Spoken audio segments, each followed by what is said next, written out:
All right, we are live. What is up, everybody? Happy Wednesday. Give me a second while we just chill and hang out for a bit. 'Cause I gotta do this event in Fallout 76. But how's everybody doing? I will get to the chat in a second. Shoot, is there anybody on the server?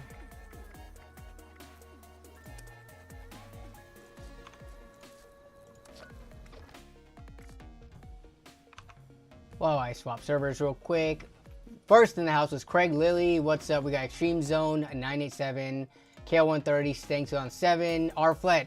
There is big tech drama about the Assassin's Creed game. Of course. That's kind of why I put it in the thumbnail and title.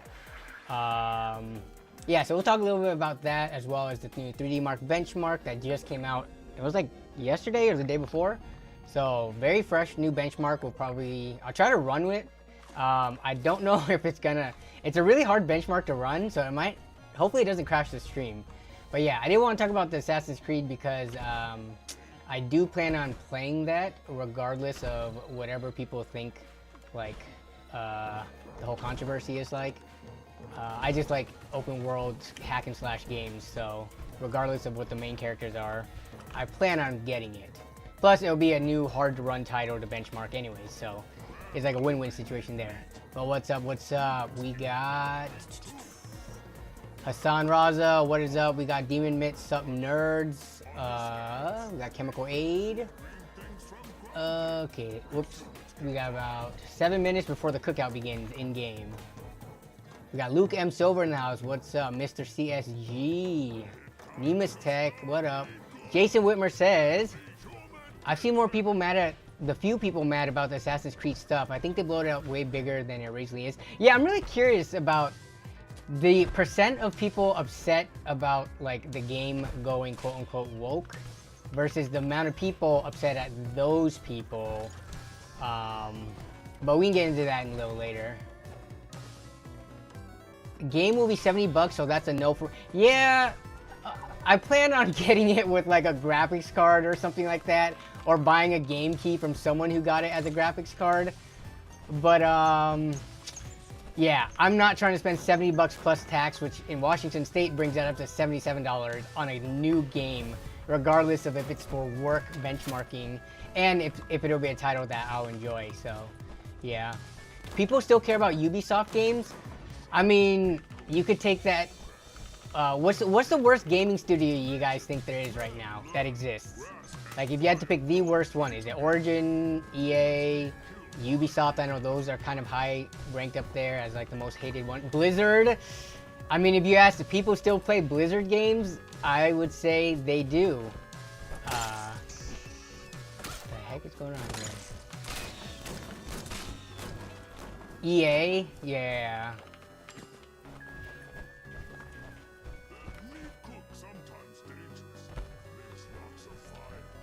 I made like $50 making fun of people who are upset about AC going woke. How did you make $50 doing that, Mr. Guillotine? Did you post like a YouTube video or a short or something that got monetized about making fun of people who are upset about it going woke? Oh, sweet, the event's over. Monetized meme page on Facebook, nice. Dude, Facebook is one of those untapped markets that I need to start posting my videos on. Even though everyone thinks like Facebook is for, you know, your grandma and your parents and your aunts and stuff like that. Apparently monetization on Facebook is crazy, or it was crazy initially. I don't know if it still is, but yeah, like just cross-posting stuff and not even engaging with it, I think it should bring in money. Okay, I'm good with this now. I'm going to go back to here. I can log out.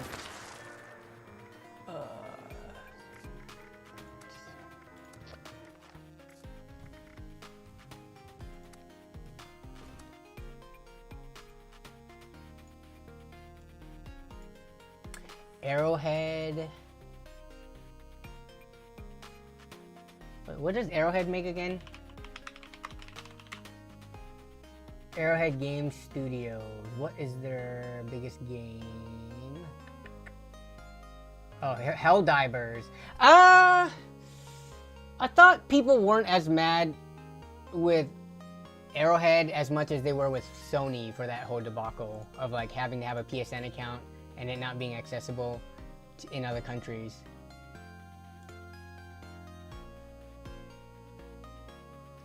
But R-Flat with the recap of the tech drama or like a summarization of it. Japanese gamers and gamers worldwide wanting a Japanese main character in AC Shadows are being called bigots by game devs and game journalists. Trailers ratioed big time. Original AC Shadows dev stated the main character was supposed to be a Japanese monk. Original AC Shadows dev. I haven't seen that. I need to look in that interview. The original dev, and then they aren't on the project anymore, and it got replaced. If that was the case, then I could kind of see more on the side of the backlash. But it's not like they just chose a character that isn't based on anyone that ever existed for AC Shadows. So, yeah. I mean, again, someone said it before in a previous stream. You're talking about a make-believe game in a... I mean, it sort of has some historical accuracies, but Assassin's Creed games has had a number of inaccuracies as well in it. So, having a Black Samurai probably isn't the worst thing that they've ever done, especially since it's based on a legendary, like a very well-known, at least person that existed in feudal Japan. Well, there's like arguments whether or not they were actually a samurai, but you could find historians that could probably argue both ways. But anyways.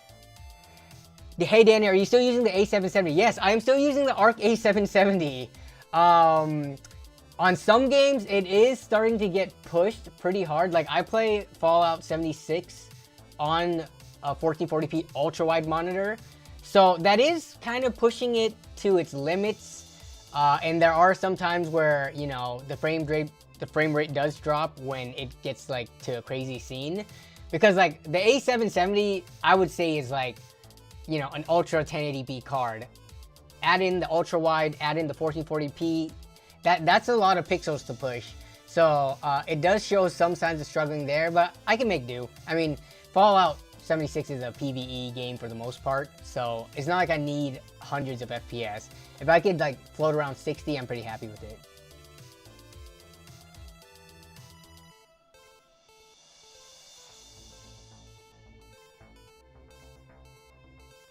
Ubisoft was making a big deal that AC Shadows was supposed to be based upon true history. Ubisoft themselves was making that claim? It's ironic that people are complaining either way, use the same formula. Oh yeah, that's another one of the talking points of it. Like, so in every other Assassin's Creed besides from this one, which this one will have one Japanese female protagonist as a shinobi, right? But every other Assassin's Creed, whatever like country or continent or, you know, setting it took place in, the person was of that ethnicity, right? But this one, they're changing up the formula with one of the protagonists, and people are saying, wow, I can't believe they're changing it. And I'm like, why not do something different when you've done for the last however many years the exact same type of formula? But whatever. What up, Womps Block? I've been good. How are you? Yasuke. I love it I mean, I'm pretty sure it's pronounced Yasuke and not Yasuke, which I've seen some people, like YouTube shorts and videos, people pronounce it as Yasuke or Yasuke. But it's loosely based on true history, yeah. It's not like they added a bear as a playable character. I mean, if you look at the Assassin's Creed Odyssey, because that one had to do with Greek mythology, that, I mean, you could say so the stuff in there definitely was not historically accurate, except for maybe following the myths. But a bear samurai would have been sick though. Just put bears and everything. I'm waiting for the LAN party video still. Yeah, so that's still planned for first half of June, which we should still be good for. That's like a few weeks away. People complaining aren't even gonna play the game though. They had no intention of ever buying it. Yeah. So for me, I'm gonna reserve judgment on that one because I have enjoyed the past. I enjoyed the past open world Assassin's Creed games. The ones that weren't open world, I don't really enjoy as much, just because I don't like following like a linear storyline or kind of a more linear map. I like doing whatever the heck I want, discovering stuff that, you know, on different playthroughs I may or may not have discovered. So I remember they announced that this Assassin's Creed was going to be based in feudal Japan like a few years ago, and I've been kind of excited for it, you know, ever since. But now there's all this controversy, so we'll see what happens, whether or not it becomes an actual success or not. I mean, Ubisoft does have a history of pissing off its fans and supporters, so we'll see.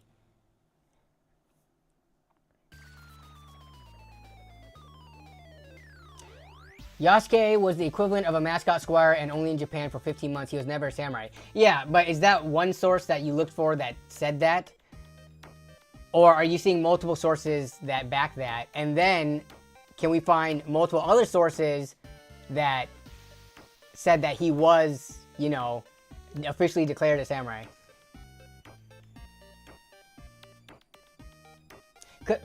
So everyone kind of has to do their own research, right? I think people are going to read and absorb what they want to. Me going in with a more open mind, I'm going to have to look more into like claims like this and see whether or not I believe that to be true. But yeah. If you spend more than 5 seconds researching this, you've already wasted time. Either play the game or don't, lol. He was in Japan for 3 years, served with the equivalent status of samurai for 15 months. Well, yeah, because he was there initially as a slave, right? So I think there are ways to distort the facts or to zoom in and focus on different parts of the facts to make a case whether or not he should be the protagonist of a Japanese-based game. But this is what all I have to say. I did see, you know, people like Japanese gamers express their kind of like disappointment or anger that now that they finally have a game based in Japan, they aren't able to play I guess a Japanese male protagonist is what they care about, because the female character, she's a shinobi or a ninja, so she's gonna be Japanese based on what I saw in the trailer. So it's not you can't play a Japanese person, you want to play a Japanese man. But Ghost of Tsushima just came out, didn't it? Isn't that game doing really good? If you want to live out your fantasies of playing a male protagonist Japanese samurai, you could play Ghost of Tsushima, which is, you know, a very, I wouldn't say a similar game, but it's like a, you know, open world hack and slash game.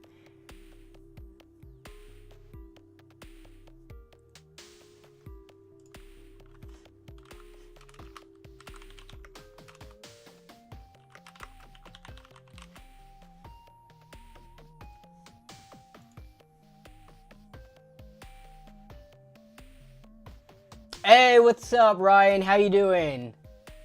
We got Death Tack in the house. What's up, what's up? I think the timing of this switch up is the worst part. Since everyone is going woke now, people think it's due to that. I mean, see, everyone likes to call stuff being woke, but you could look back the last 10, 20, 30 years, and you can find that people have been quote-unquote woke for a long time now. People have pointed out like inequalities and injustices since before most of us was born. So I think there's just more of a counterculture to it.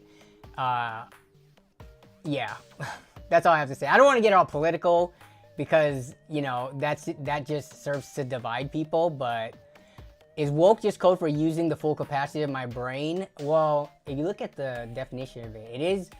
If you take it literally, it means being awake or aware of your surroundings. So yes, that could be one of the definitions. True, true, true. It is the minority with the loudest voices on the internet. Well, it is that, but also, I mean, there are some people who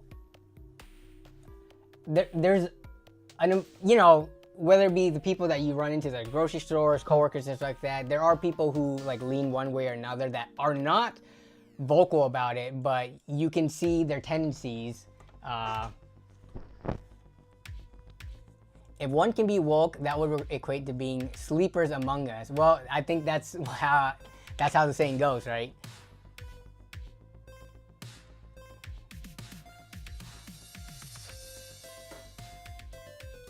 I woke up today. It was not a great time. Why is it not a great time? Because you had to go to work, Chris? AC Shadows trailer, 645 down, 273K up. So I would say, just based on those thumbs up and thumbs downs right there, that's not a vocal minority. That's actually more than the majority. That's, let me do the math on that. 9. That's, you know, over 2/3. But we'll see. I mean, the game's not out till November. We'll see once they release more stuff about it and once it finally comes out, if the tides turn on that, so. Yeah, I think it's best not to focus on stuff like that. And I apologize for bringing it up, but I did bring it up just because it is, well, we will be seeing them in the upcoming benchmark suite once, you know, it comes out. But also Assassin's Creed, I've tested and played the games. Like, I got into the series with Odyssey, actually.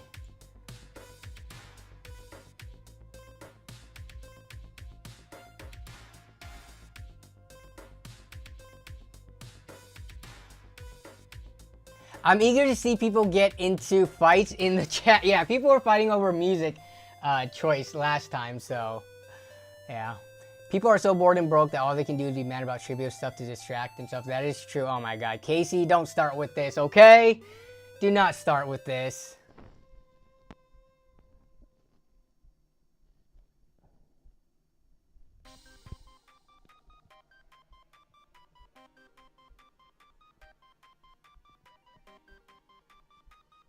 I do appreciate how Ubisoft is one of the only publishers consistently including built-in benchmarks. I will say, I agree with you on that. Even though, as of late, I haven't been using the built-in benchmarks.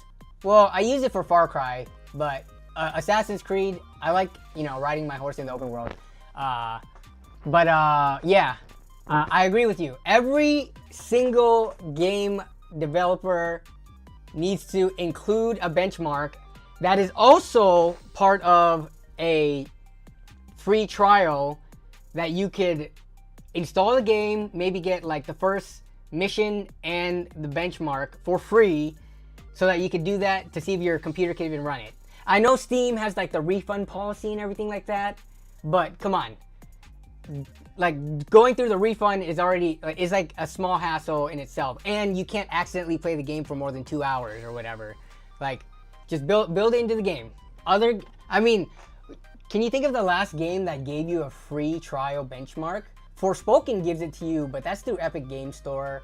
I know Tomb Raider, I forgot which of the Tomb Raiders, but they had a free trial version before you bought the game. But I think that's something that game developers definitely should do more.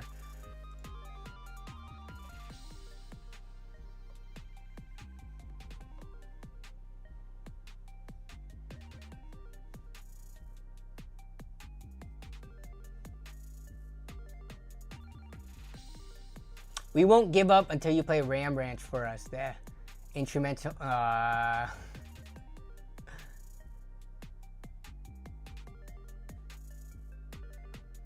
Oh, does it sound like I'm in water? Test 1, 2. Did the mic do something weird?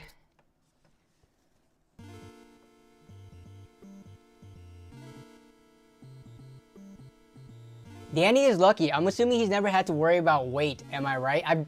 I've never been overweight in my life, but I'm pretty sure I've been underweight many a times in my life. So I have the opposite issue with weight, right?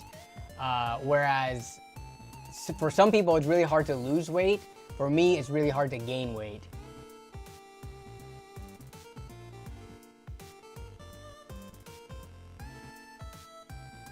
What are my thoughts about, I've not been following Hellblade. At all. Action adventure game. Let me see. You're 5 hours into it? Yeah. I've not been following it. Before you buy.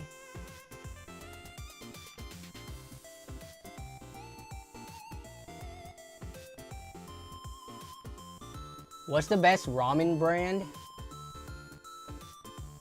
So one of my favorite noodles is shrimp tom yum mama noodles. When you say ramen, I assume you mean like just dry bag noodles and not actually like official ramen. But this is my favorite of all time. Like bag noodle in a bag. I've been eating this since I was a kid. It comes in a silver bag. The shrimp tom yum flavor. We usually always have them in stock, but we actually ran out recently and the stores don't carry them for whatever reason.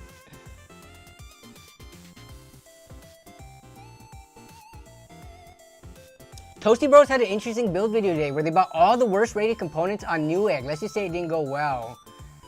I mean, worst. Okay, so if you're talking about the worst rated components when it comes to once your PC is fully, or the build process and once it's fully built, ready to go, I would think the case would probably be one of the most noticeable annoying features if you bought like one of the worst rated cases.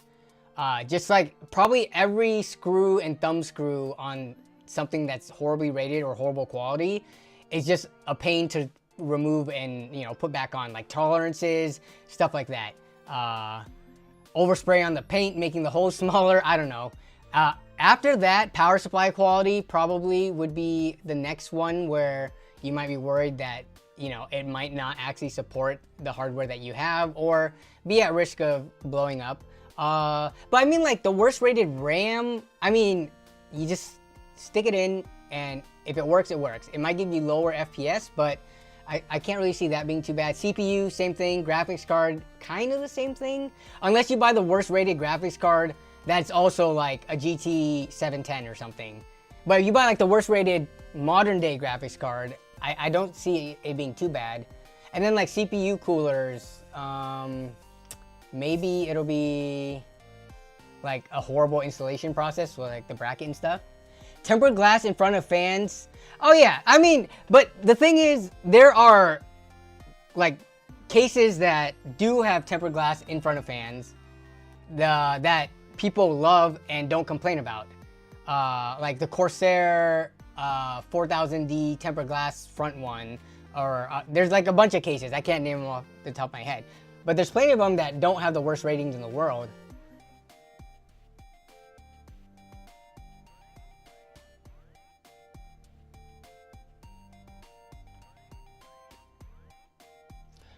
Nongshim beef bone broth. Okay, I gotta take a look at this. Is that the black bag one? Yeah, bone broth, beef bone broth. I don't think I've had this one yet. Is this one also spicy or is this a non-spicy flavor? It has that similar red Nongshim, the Shin like packaging. If this isn't spicy, I think this would be really good. I've just had so much of the Shin, the red bag, this very spicy one lately that a non-spicy one would be pretty nice. They mentioned, I think they mentioned it when they were talking about the case they used for the rear. I've heard rumors that claims Microsoft is preparing a $16 billion offer to acquire Valve.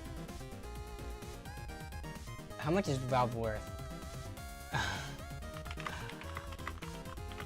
Which is kind of like a weird question to ask. Valve was valued at $7.7 billion in May 2022. Doesn't mean it's actually going to sell for that much. It could sell for more or less, but okay, based on adjusted for performance of Russell 1000 Electronic Index, Entertainment Index. If Microsoft, I haven't even been following the whole Microsoft Blizzard acquisition. Weren't they trying to block that? Well, Microsoft would not buy Valve. LCC would never allow it, especially so soon from the Bethesda acquisition. Please leave Valve alone. Microsoft shouldn't touch it. They break a lot of stuff they touch, lol.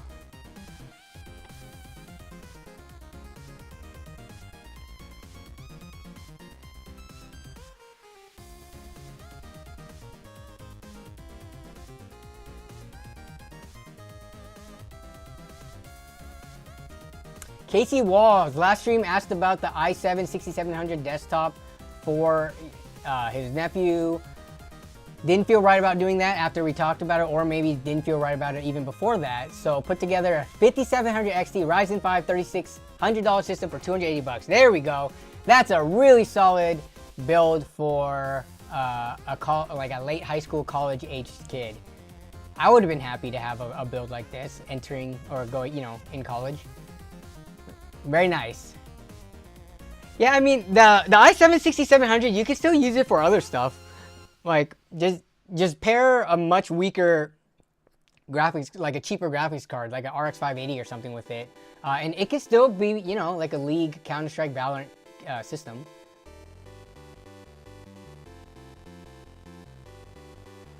Oh, Ryan, you remember when you told me about that Woot laptop deal, the random mystery laptop? I actually bought that back when you showed it to me.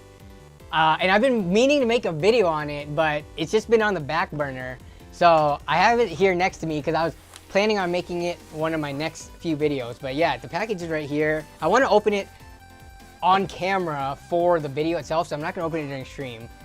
But I'm excited because the way that worked out was like there was a percentage of it being like an i3 versus i5 versus i7. There was a percentage of it coming like 8% RAM and then 16 gigs RAM being 1080p. So yeah. If it has Thunderbolt, I'll loan you a dock for the video. What generation was this gonna be? I think it was like an 8th gen, which puts it at how old? Probably like 2017, 2016 time frame. For a budget laptop, would that have been a thing? I highly doubt it's gonna have Thunderbolt.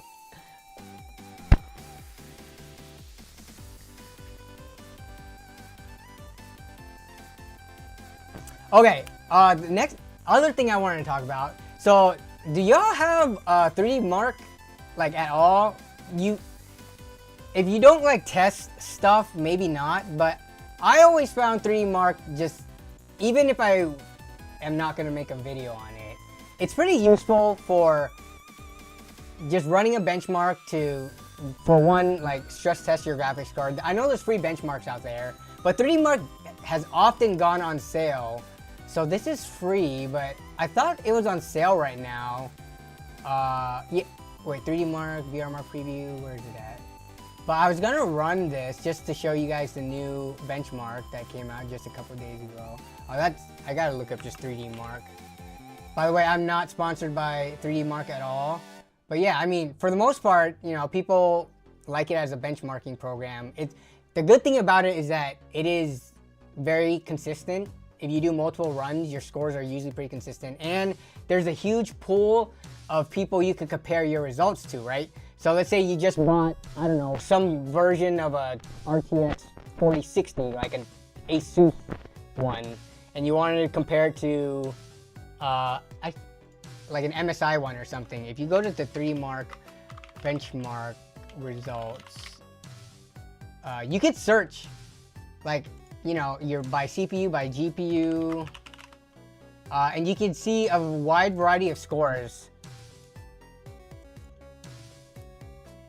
Oh wait, never mind. It's not going to tell you the exact like brand it came from, but you could compare your card versus other people with similar hardware. You obviously, you know, if you had a mid-range system, you wouldn't compare it to something like someone that had like a 1390 KS.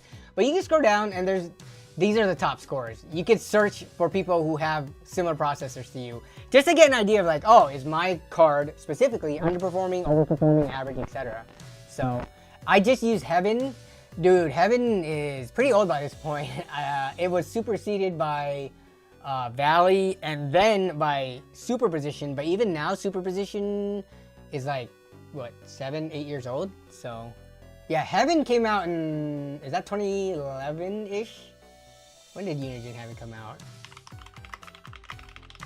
Or, no, 2009. Yeah, so Unigine Heaven's 2009. It's DirectX 11. So the newer ones, like, I don't know, as time goes on, DirectX 11 benchmark performance is probably not going to be as useful to tell you things about your graphics card if you're going to be using it for modern day games and stuff. I use 3DMark in the Cinebench 2024 for my benchmarking. Yeah, so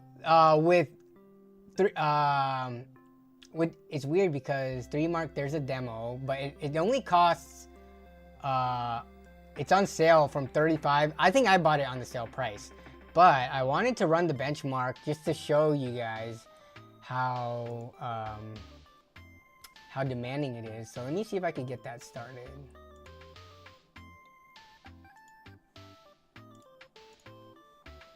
Okay, so we'll launch this. If I could get it working, hopefully.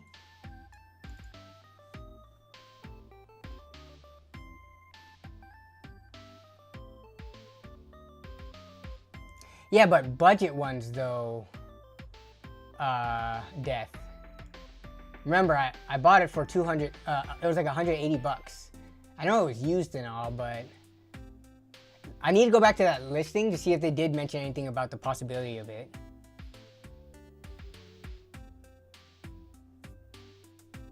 As someone who's only benchmarked once in 2022 after building this current PC, should anyone still be using a benchmark from 2009? I mean, it's still, I think you could still get pretty accurate results from it. Like, if you ran Unigine Heaven with like a modern day graphics card and a super, like one that's from 10 years ago, you will probably see like performance delta that is reflective of, you know, the card's power itself. But okay, let me see. Steel Nomad, I gotta install this thing. I think Steel Nomad is gonna kill my, hopefully it doesn't kill the stream. But yeah, before this, I'm trying to think of, Port Royale was a ray tracing specific benchmark that came a few years ago before this. And then before that, it was Time Spy, right? Which I forgot what year that was, and then Firestrike.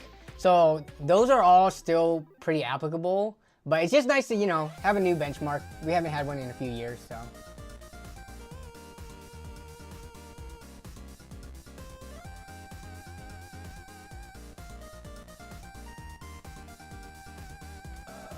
Okay, see. Uh-oh. It's gonna run. Let's see if I can get this set up because it's gonna full screen.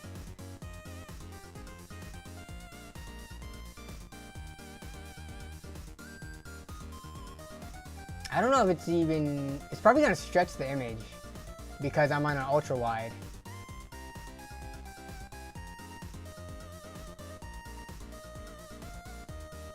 When you turn left, the mic goes underwater. Okay, I'm gonna put on my glasses then. I think with the glasses, it's more consistent. Yeah, I think it's when I turn, an error occurred. That's not supposed to be happening. Why is the error occurring? Let's see, game capture.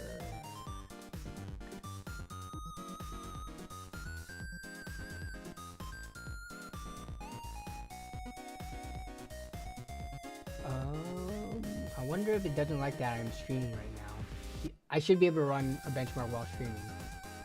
I'm pretty sure people have done that plenty of times in the past. I'm pretty sure I've done it with other 3DMark benchmarks.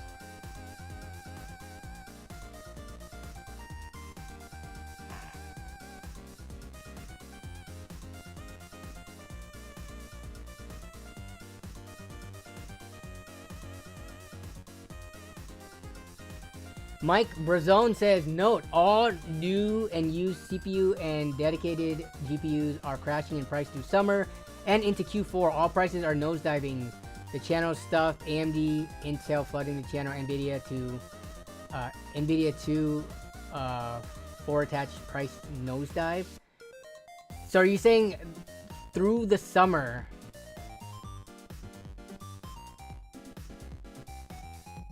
all new and used?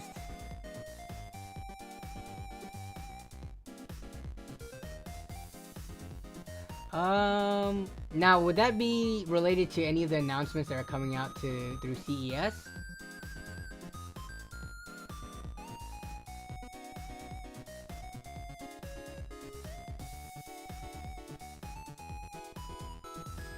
Lax lifters. People laughed at the nerds for being obsessed over NVIDIA GPU. Did anyone laugh at nerds for being obsessed over NVIDIA GPUs? Well, look at the stock and who is laughing now. Wahahaha.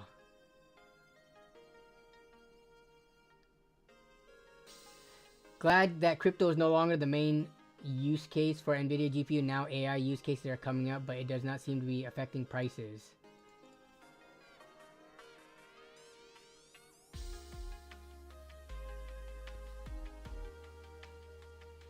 I can't get the benchmark to work. What the heck? Let me see if I can change any of this. Let me see if the resolution is doing that. Oh.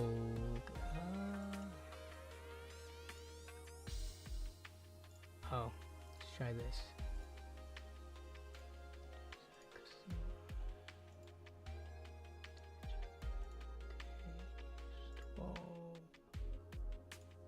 Let's see if this works. It's gonna be a custom run, so it's not gonna compare scores.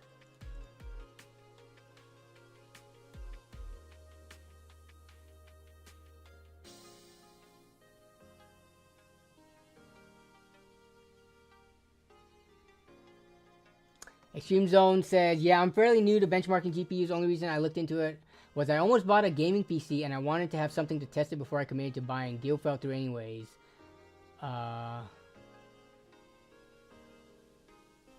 And Mike asked, and what was your conclusion? Does benchmarking the PC some seller was offering meet your expectations of their offer, price, performance?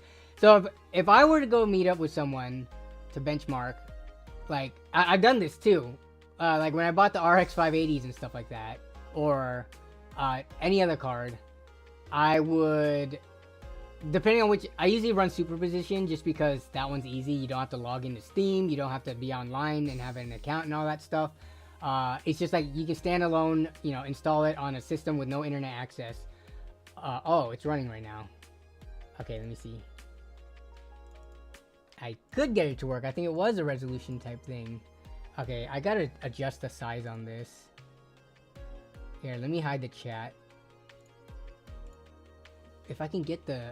I can't get the overlay on, though. Let me see.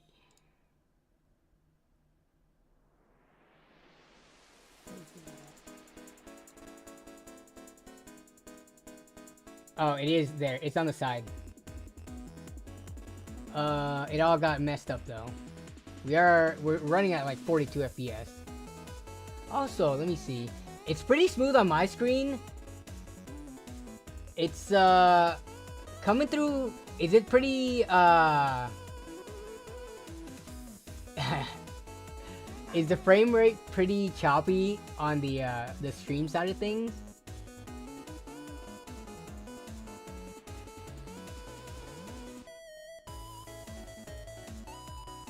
I'm gonna run it again. Also, my MSI overlays got all messed up for some reason. Oh, it might be because here, hardware info is not. Come on. Work, darn you. Yeah, so the stream was lagging. Okay, so that's probably because I'm running a very intense ultra-wide 1440p graphics card benchmark while using that same graphics card to also run the stream. Alright, so we'll see this again. Yeah, so on my screen, it's actually, it looks pretty good. But I'm looking at the OBS preview window, and there it looks a little bit choppy.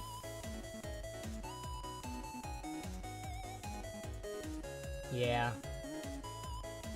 I'm actually surprised by how decent it looks with the ARC A770. Because this benchmark is pretty hard to run. Wait, I'm not running the light version, I don't think, too. I'm running like the full one. They released two versions, light and like a normal. And the light one is made for like look kind of I guess, mid-range and worse computers. So running the full version here, I would have thought that with the increased resolution too, it would perform worse. Benchmarking while streaming, yeah, probably not the best. See, if you to properly benchmark, so my result, let's see if I can show it here. Let's see. Come on. Game capture. Why is it not showing this window? Let me see if I can add.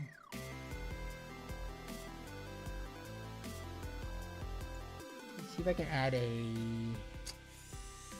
window capture. Here we go. There we go. So this is the end result of it. Oh, here, let me stretch that properly. So it was a custom run, so it's not going to get a full score. But I was averaging 40 FPS, which I'm pretty sure when you were watching on the stream, it looked way worse.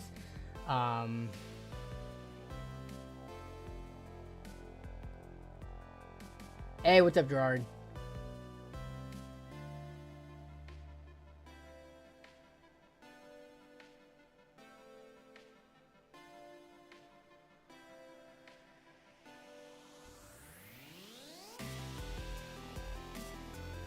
No way.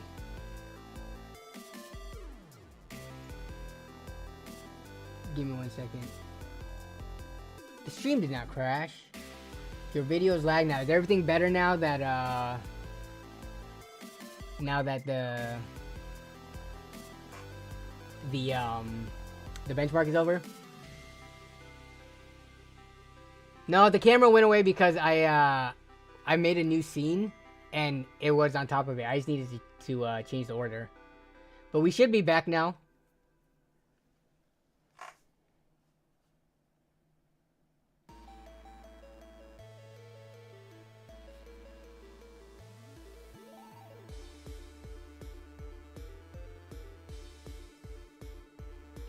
MGLR says, I wish I could find out if my graphics card needs to be ARM made because my PC keeps crashing. I'm sure you've heard of what was wrong with it. No, I would need a reminder. I'm sure you've heard of what was wrong with it. I looked forward to contacting you, and as it turns out, we are extremely close to each other in terms of location. If we have the time, we could definitely check out the problem together if you want. That could actually make for some interesting content, though I wouldn't be able to do that until probably next week. I'm pretty busy from here on out and through the weekend. But yeah, that'd be interesting content. I would bring everything with me just because I think it would be weird either to go over to either people's houses. But I should have everything to be able to test it in person. So yeah, potentially. Did you send an email? Shoot me an email. We may be able to do that. But I think you just gotta be patient because, yeah, it would have to work with my schedule. I can't just, like, drop everything and, like, go meet up, like, tomorrow. So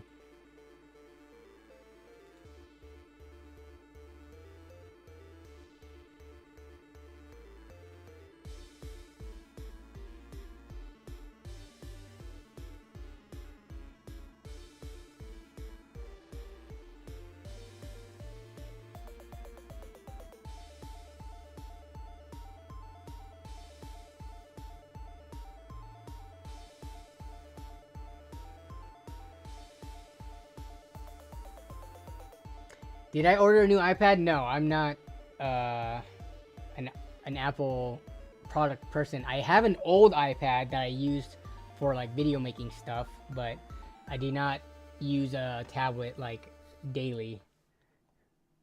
I use it specifically for like YouTube stuff.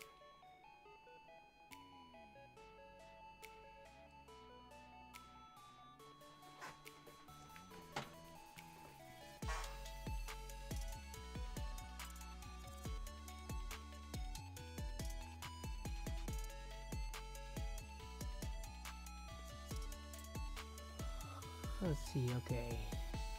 Now that we got those main things over, do you guys want to do anything specifically? If not, I did order a Ryzen 5 7500F, so I'm planning on doing a build with that in the near future. So adding that to my collection of CPUs is going to be pretty interesting, because I bought it for on AliExpress 123 bucks, I think, plus tax, made it 130 something, free shipping. Unfortunately, is what, 2 to 3 weeks ship time, so I gotta wait for it to come.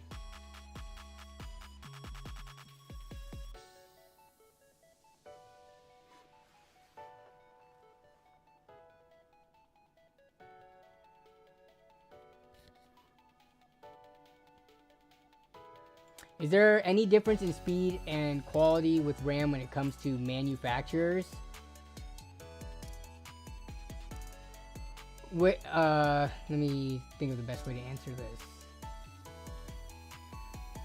All of the major brands that are selling to you are using like memory chips from 3 or 4 actual manufacturers.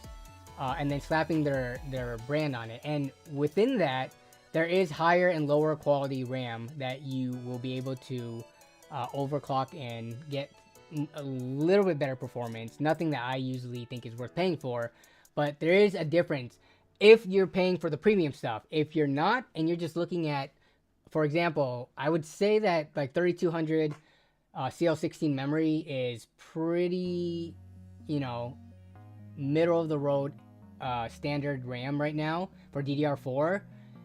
If you're buying that from Corsair versus Team Group versus ADATA versus wherever, I would say the difference is going to be negligible.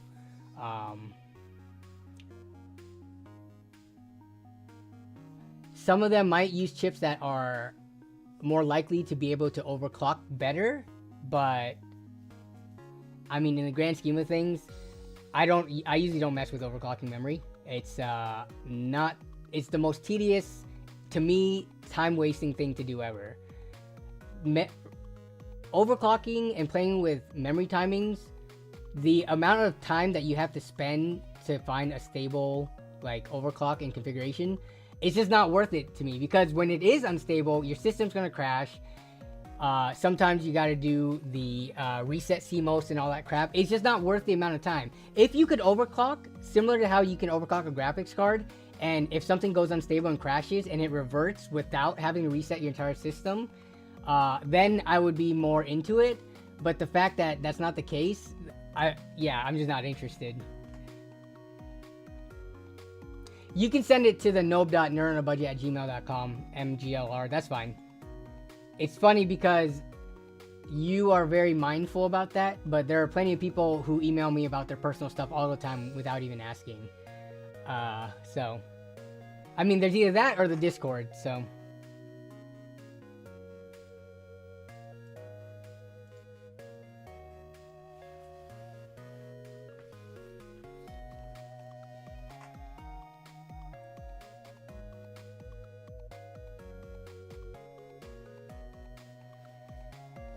I have an i5 10400 and an RTX 3060 and the bottleneck is 23%. How can it be that high? Where are you getting this number from?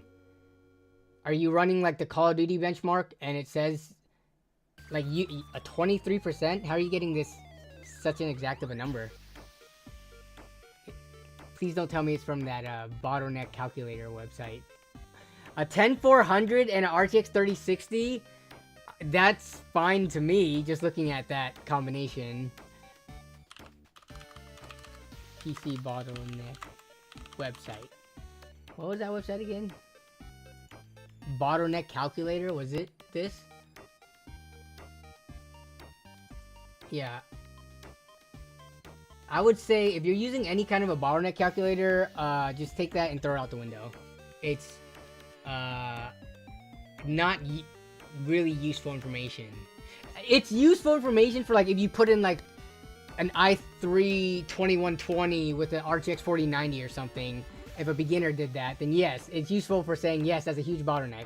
But when you start getting components that are within the realm of, you know, performance of each other and can be paired together, then it's more nuanced than that. You have to consider the settings, games, and resolutions that you're playing at.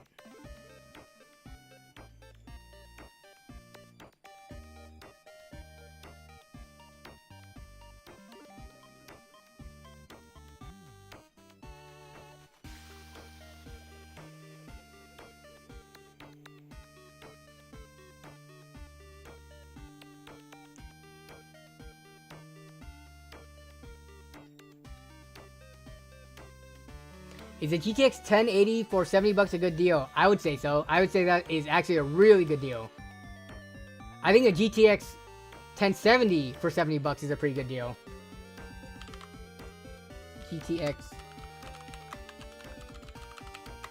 How much are these still going for right now? I mean, they're around 100 last I checked. For a not broken one. Parts only, parts only, parts only.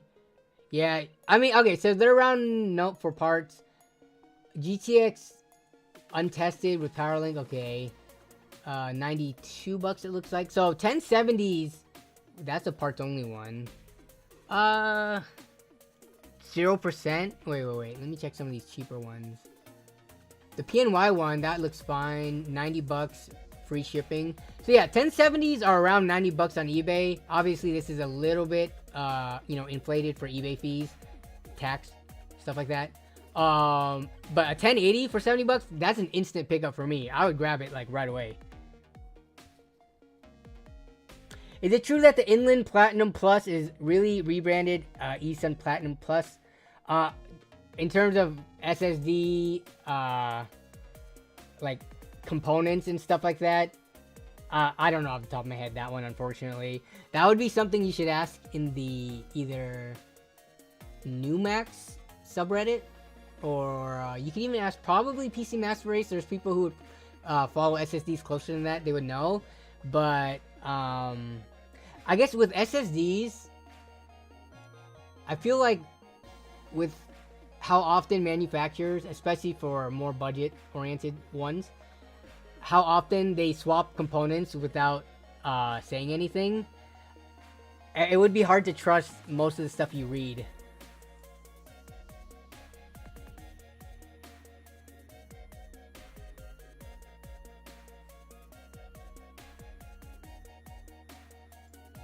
Thinking about getting a 7700 XT, do you think it's worth it over my 3060 Ti, or should I wait until maybe next year? You have a 5600X.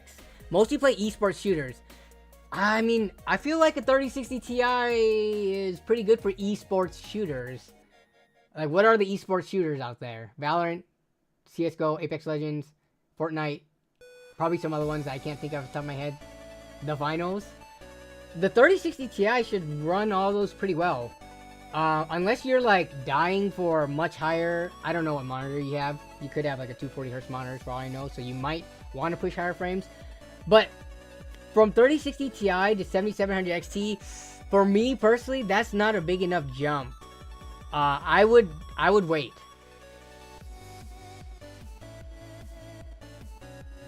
I would wait because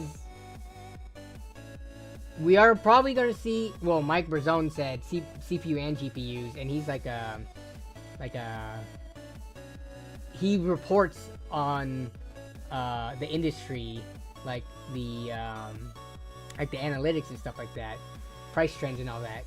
So he was saying throughout the summer through Q4, stuff should get cheaper, which makes sense. We have Computex coming up. We're going to have some new announcements of things, as well as near the end of the year, probably announcements of the new GPUs. And if not, some like refreshes or like filler, like to fill in the gaps between the current stack. So there are multiple opportunities, I think, for price drops of, say, something like the 7800 XT, or if you look in the used market, a 6800 or 6900 XT. Price trends, if they are gonna go down to the end of the year, I think waiting would be better, because if you get a 7700 XT right now, you're gonna, if you buy a graphics card, my personal belief is you should sit on it for at least like 2 years. I don't think that's a big enough jump for you to get, and then now have to wait till, you know, mid 2026 to get a new graphics card.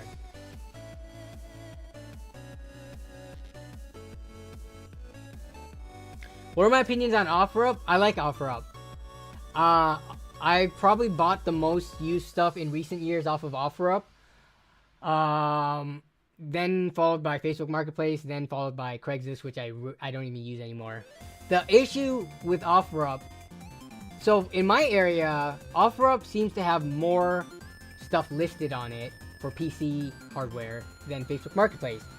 The issue is OfferUp has more people who ghost you or won't even respond to you, which means you just got to send out more messages to more listings. But yeah, OfferUp, even though it's I like use it the most, and I think for the most part it's pretty good. It could use improvements. It could use read receipts, because I swear I don't even get read receipts unless people are just straight up ignoring me that much that they're not even opening the message. You play at 1440p 170Hz monitor. 1440p 170Hz. That's actually interesting. I'm used to 165. Yeah, 120, 144, 165. 170, is that a pretty niche number? 170Hz monitor. Yeah, it looks like it's pretty common. Why distinguish 170 between 170 and 165? That's like such a minute increase.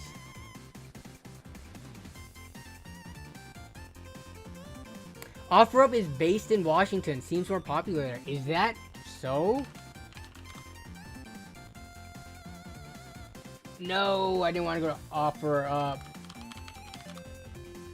the actual website. I wanted to go to the Wikipedia. It's headquartered in Bellevue. Really now? This whole time I've been using OfferUp, I did not know that. What was Let Go? Let's see. Let Go was a company. Where was Let Go started? Because Let Go and OfferUp were kind of like very similar. I used to use both of them before Let Go got acquired by OfferUp. But it was headquartered in New York City and Barcelona. Interesting.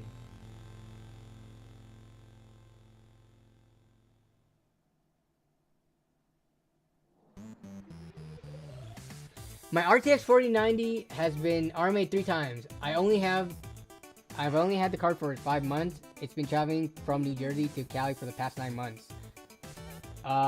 Which 4090 did you buy? Dude. When they're sending it back to you, are you getting like a replacement one, or are you getting yours that they applied the fixes to? Dude, RMA 3 times? I think that sounds like grounds for just getting a brand new one from them. But what do I know?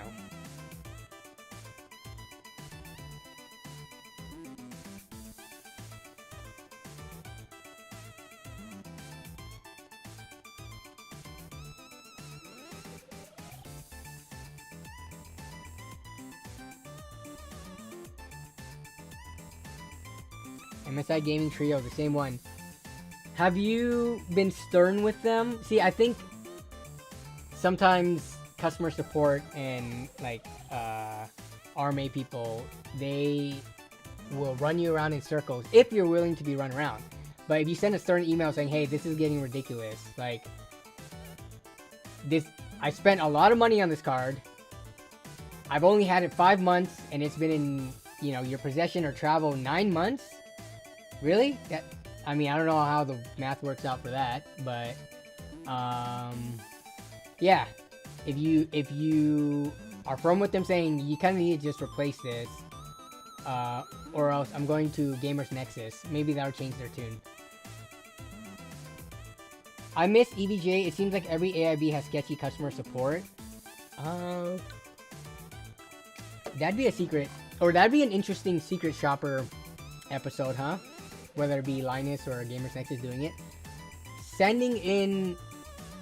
Well, they already did it with the handheld, but with graphics cards specifically. Give us LAN party video, gosh darn it. It's coming. Plus, we need to start talking about the next LAN. I guess we're still 4 months out from the next LAN party. So.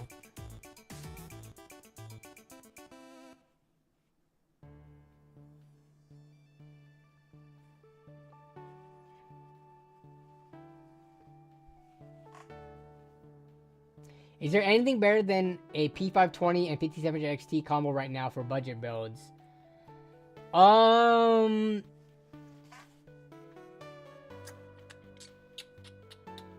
Is there anything better? You would have to find some good deals. I mean, people have told me that they have found better deals with like newer Ryzen chips for around the same price as what a P520 comes in. But that relies on kind of like some luck. So I would say if you want the easy road to the best budget build, P520 or similar workstation tower plus a 5700 XT prices has gone up though. I bought mine for what, 120? And they weren't that much more at the time, but let's see. Yeah, you're looking at 5700 non-XT for 140. Do I need the not space?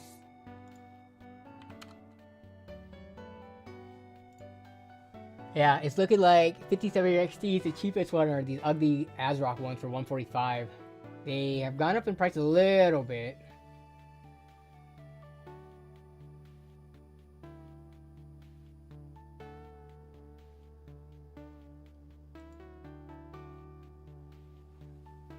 Yeah, no problem, my Jen. Mercari or Jawa may have one at a good price. Yeah, good point. Ryan, you still in the house? We're gonna check out some Jawa right now. Get cash for used GPUs. Find actually, you know what? Let's take a look at some pre-builts on Jawa, because I'm sure sellers are still going ooh, $400 mid-range. Okay, so we got some PCs here at different price ranges, but let's see if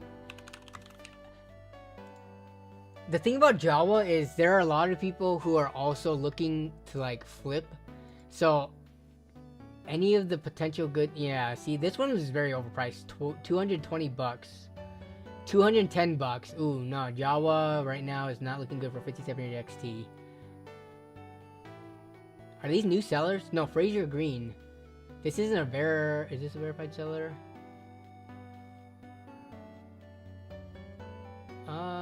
No rating. This looks like, yeah, like a brand new seller. Yeah, this is too much. Unless it was like new in box or something. Death listed a bunch of 5700 XTs. How come they're not showing up? Yeah, so I'm looking at 5700 XT, lowest price. Did they all get bought up already?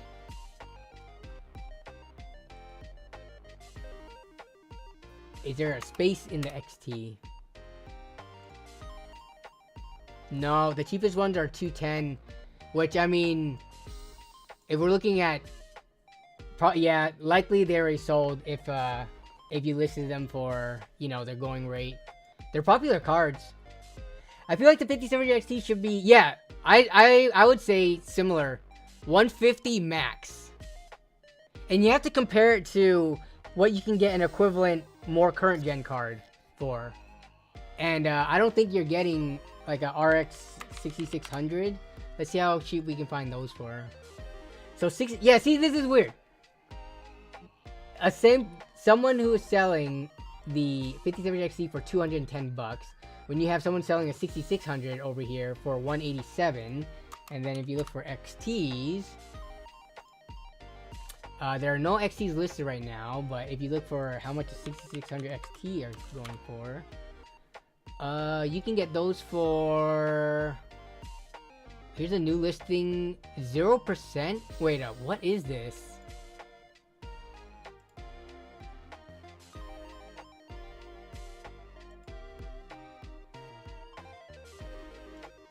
Maybe that 0%. Oh, it just doesn't have the seller rating. Yeah, so you guys look for GPUs. You got the man himself from Jawa who is making the listings and testing and cleaning the power supply, not power supplies, the graphics cards and stuff right now in the house. saying that he's making more GPU listings. So keep an eye out for that. What's up with this? You guys know what this is? Is it because they're hiding their rating? This can't be right. 363 rating, 384 items sold, 0%.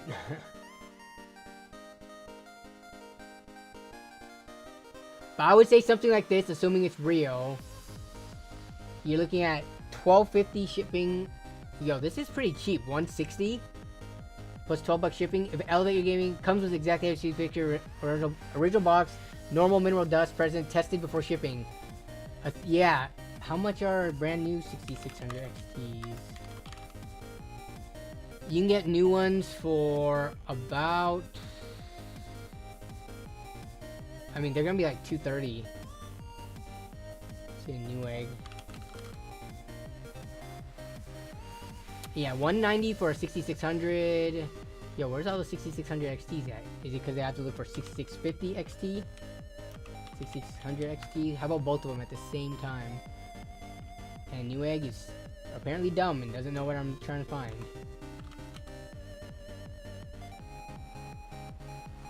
Maybe a bug, but 0% means they haven't had a positive feedback. Okay, that makes sense. But this card right here is looking pretty sweet. $170 after shipping. Sapphire Pulse 6600 XT 8GB on eBay.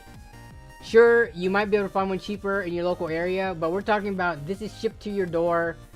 You could pretty much, if you're in the US, it's gonna be the same shipping rate ish. I think this is adjusted based on your area. It might be a little different, but yeah. For under 200 bucks, I'm not sure if you could really ask for that much better performance. What's up, James Ray? What up, what up, what up?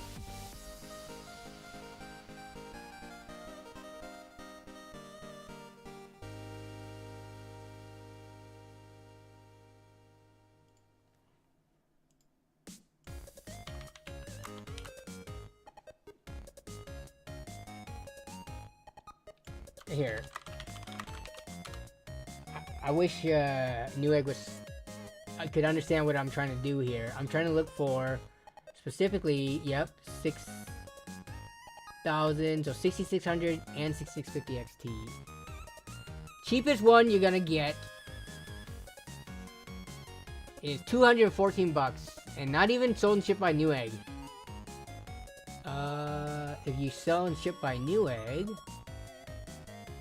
you're looking at 230. Yeah, 235 bucks versus 160. I don't know, or 170. Seems pretty straightforward. The used card is the obvious deal.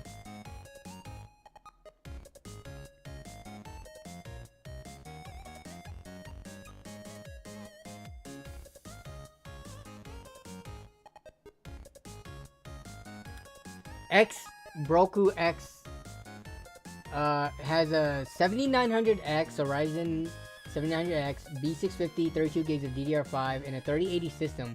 What would be a good selling price? Ooh. Let me estimate this. I just need to do a quick price check on... Okay, so... Let's say 4, 4... 9.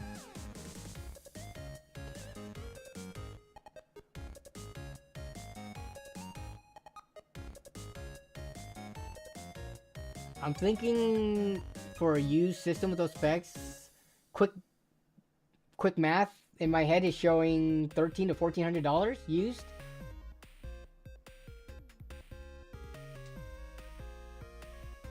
Okay, no one is selling a 3080 system with a Ryzen. I don't know what storage you have. Do you have like 2 terabyte drives in it? 1 terabyte? I'm assuming your power supply is because you have like a nice, pretty nice graphics card and processor. I'm assuming your power supply is like, you know, a pretty decently, like, I don't know, 850 watt plus with B tier, B tier, gold plus rated. Yeah, I'm thinking, just doing quick mental math on these specs. Like for a used system, $1,300 to $1,400. Without knowing the full details of like how much storage you have in there.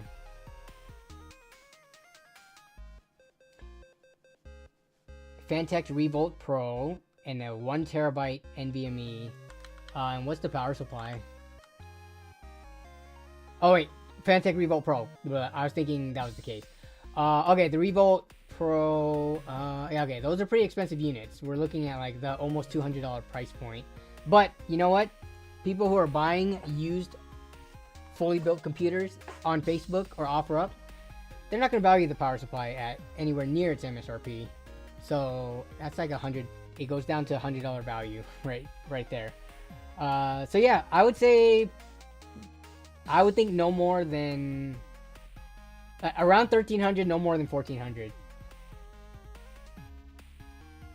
I think what's kind of holding it back there is the 3080, because those have fallen in price quite a bit.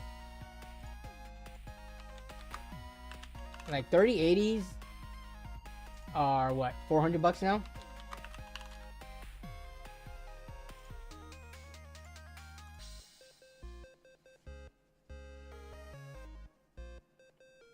For parts. Get away from the for parts. Pre-owned, top rated. Yeah, they're like exactly $400 right now. You can find so many of them for $400. So I don't know how much you spent on it originally, but you're looking at a $400 graphics card, about a $350 processor, like maybe $100 worth of RAM, $100 worth of a power supply, $150 worth of a motherboard, like 50-ish bucks worth of a SSD. You're seeing how it like adds up to around $1,300, right?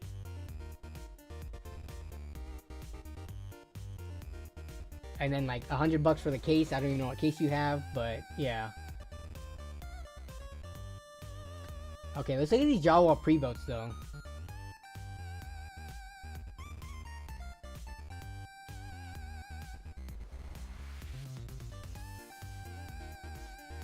Oh, did it sort it by the...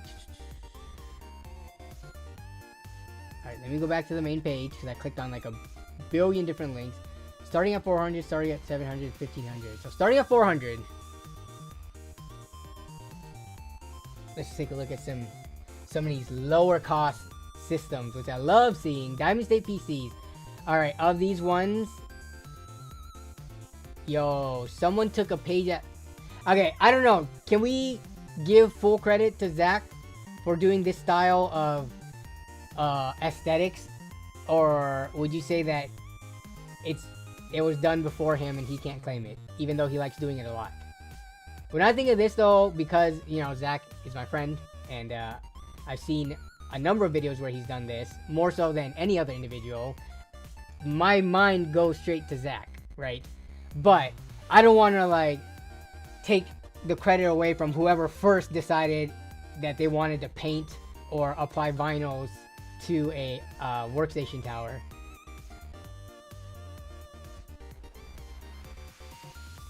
This is a $300 build.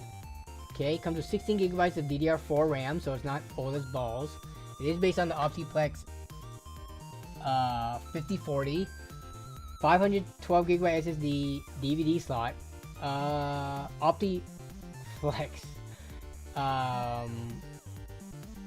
Also available in red. Man, these the smoke backdrop. So it's got a 1060 i5. Not listed what the actual i5 is though. Let's take a look. Whoa, wait. Did they not actually list it at all? i5 6500. Oof. We're talking about 4 cores, 4 threads there. For $300 though, not sure if you could really ask for much more. They gotta make some money on top of it for building it and selling it.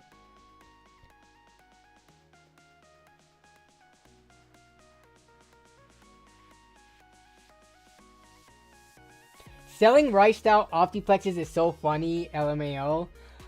What power supply does this thing have? Oof. I mean, you can see down there already. It's that stock power supply.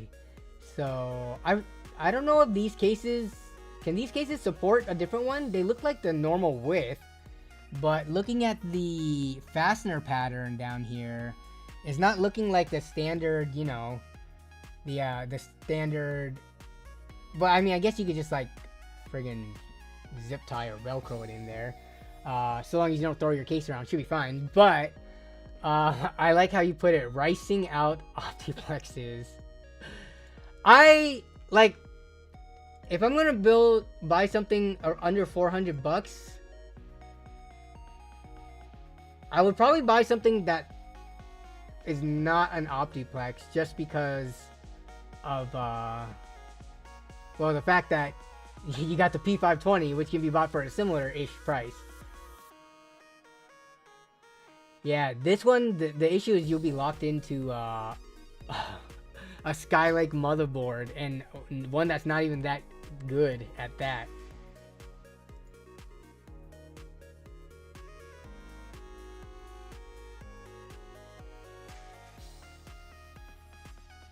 But if you look at the value of the parts in here, a 1060, that's about 50 bucks-ish right now.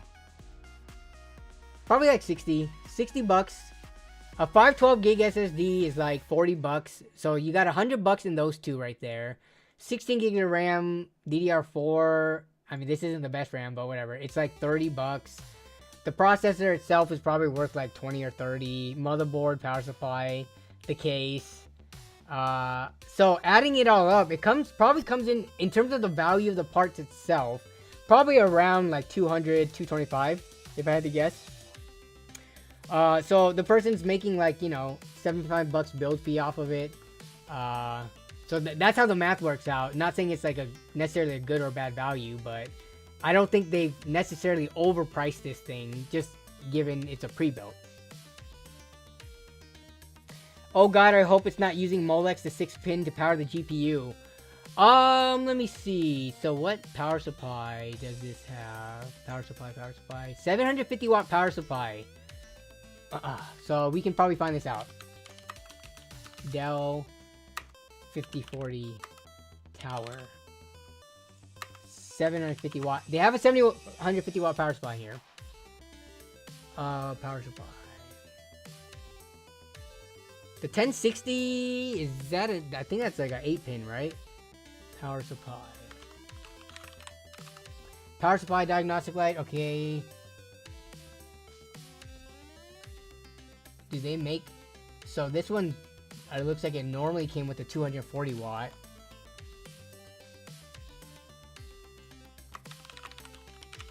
I'm trying to find... Because from the picture, it does not look like a... Here we go. Oh, that's not it.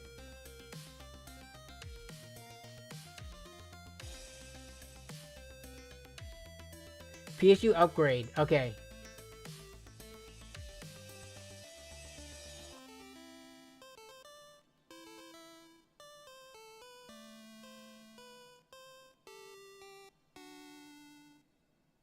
Does this thing use a slim power supply? 5040 power supply.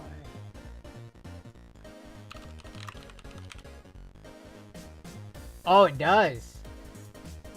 Ooh. Huh, let's see what... Oh, come on.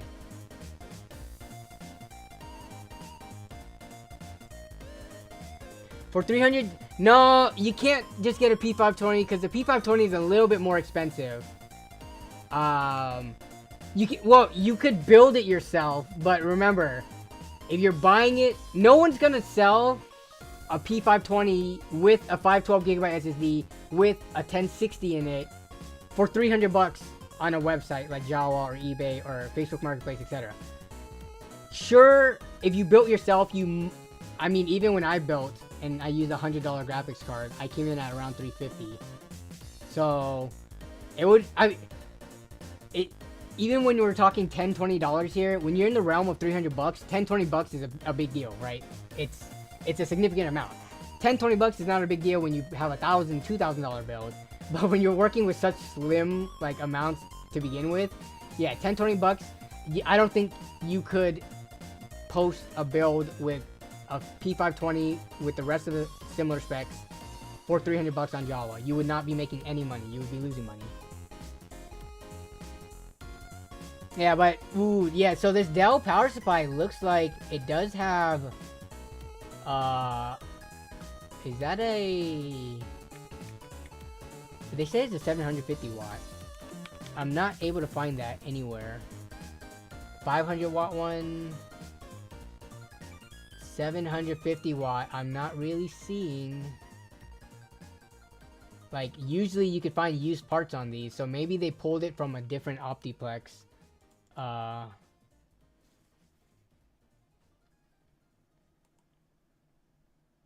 All black edition.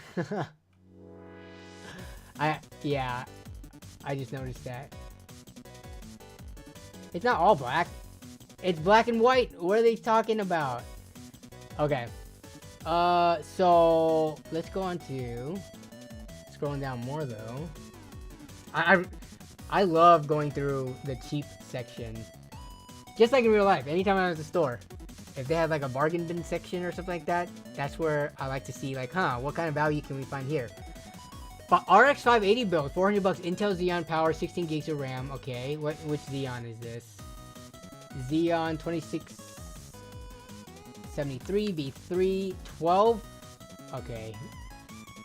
Very high core and thread count.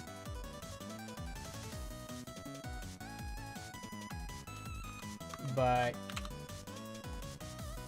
that isn't. So there's the B2 2673. Why can't I find it on the Intel website?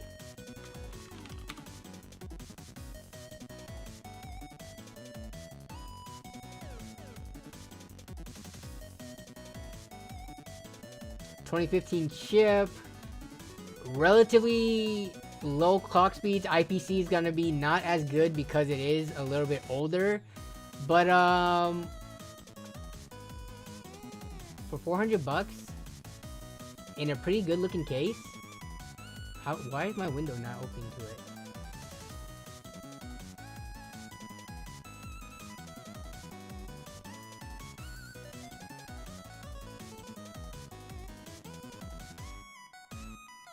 This is the case that I reviewed and built in. The DIY PC trying to be a fish tank, except not really because they still have the borders on the glass. For 400 bucks for a pre-built, what are you guys' thoughts on this? So I'm gonna admit it looks clean. You know, it's got the, you know, sleeve cables and all that. The color schemes go well together. In terms of the specs, it's actually not that bad.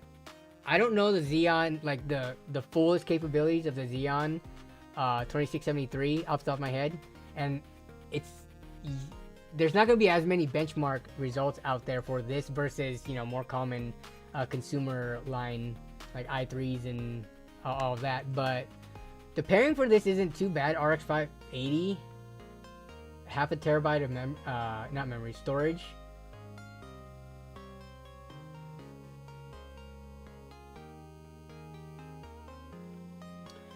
Hey, does the brand of thermal paste matter for temps? There's going to be a difference, but I would say I've used some of the crappiest thermal paste from AliExpress that literally cost me like a quarter for a tube.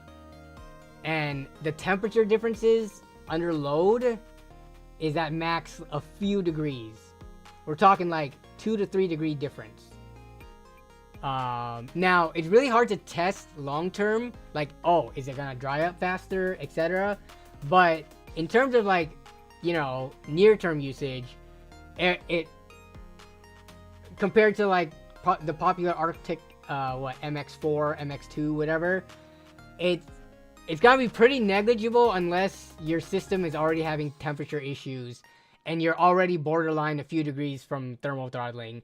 But for me, doesn't matter if my system is running at under like load gaming or doing whatever. If it's running at 71 degrees versus 74, no, I honestly don't care. So most thermal pastes are going to perform within the realm of each other. Here, let's take a look actually. This is actually a pretty good question.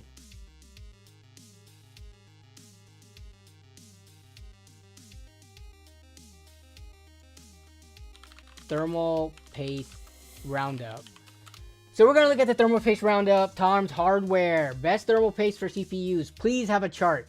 Please, please, please have a chart. Sometimes these articles just like make generic statements about. Oh, okay, so it has a little diagram showing you with the IHS and like where the hotspot usually is. Okay. So they do best premium standard thermal paste. Nano aluminum. Okay. ProLimaTech PK3 Nano. Price per gram is, let's view it on Amazon. How much is this per tube? $25.99 for 5 grams. Let's take a look at Arctic MX4 5 grams. Arctic MX4, the closest one we could find is 4 grams, but we're looking at $6.55 versus $26. So I'm pretty sure Arctic is gonna come up in here somewhere. There's Cooler Master, Arctic MX5. Okay. Alright, where's the charts? Oh, here we go. Legacy thermal paste testing. Where's the non-legacy? Oh man. Okay, look at this chart. Okay, I'm gonna have to. Alright. Torture test Delta T 22 ambient. So add 22 to any of these numbers. So the worst performing thermal paste, Procter & Gamble toothpaste. Huh. So we've got, let me move my stupid face out of the way. So we've got Procter & Gamble toothpaste after 12 hours, 49 degrees, which is, wait, what is this test? 60 degrees? No, so it's 50 degrees plus 22, puts at 72 degrees, air cooling, low pressure. This is a torture test, people. You're looking at a torture test at 22 ambient, and the Procter & Gamble toothpaste already gives you not that bad of temperatures. What cooler do they have on here? CPU air cooling, low pressure. They don't say specific. I mean, the article might have specifically. But if you look at Arctic MX4, 37 degrees, we'll round. 37 versus, do they have the ProLimaTech on here? They don't have the ProLimaTech. Oh, ProLimaTech PK2. Here's the PK3. They have ProLimaTech PK. Oh, PK3 right here. It performs worse than MX4. By like, actually, I wouldn't even say it's worse. It's like the same. MX4 is 36.9. ProLimaTech PK3 is 30. Yeah, it's the same.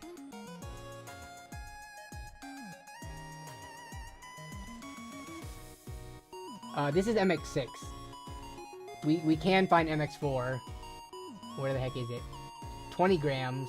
Here's the 4 gram one. 890. They actually rated toothpaste? Yeah. So, what I'm trying to get at is, regardless of what all these numbers say, look at, aside from the, okay, they got toothpaste, they've got adhesive cream for dentures. Oh my god, they're just trolling at this point. But, if you look at these numbers, then there's the thermal adhesive tapes, which I would not really consider the same things. We're talking about, like, the worst case scenarios, performance ones, Titan Silver Grease. I've never even heard of some of these brands. But we're looking at 40 degrees at the worst and 33 at the best. But most of the middle stuff is like 36 to 37. So look at all these brands. I mean, you probably heard, here's MX2, Be Quiet stuff, Antec Formula 7, Alpha Cool. They're all within a band of like 2 degrees of each other. So does the thermal paste brand matter? If you're trying to very min-max, get the most minimal temperatures, sure. If you have like a specialty ITX case that's just like, you know, got horrible thermals, and you really want to squeeze out every degree, sure.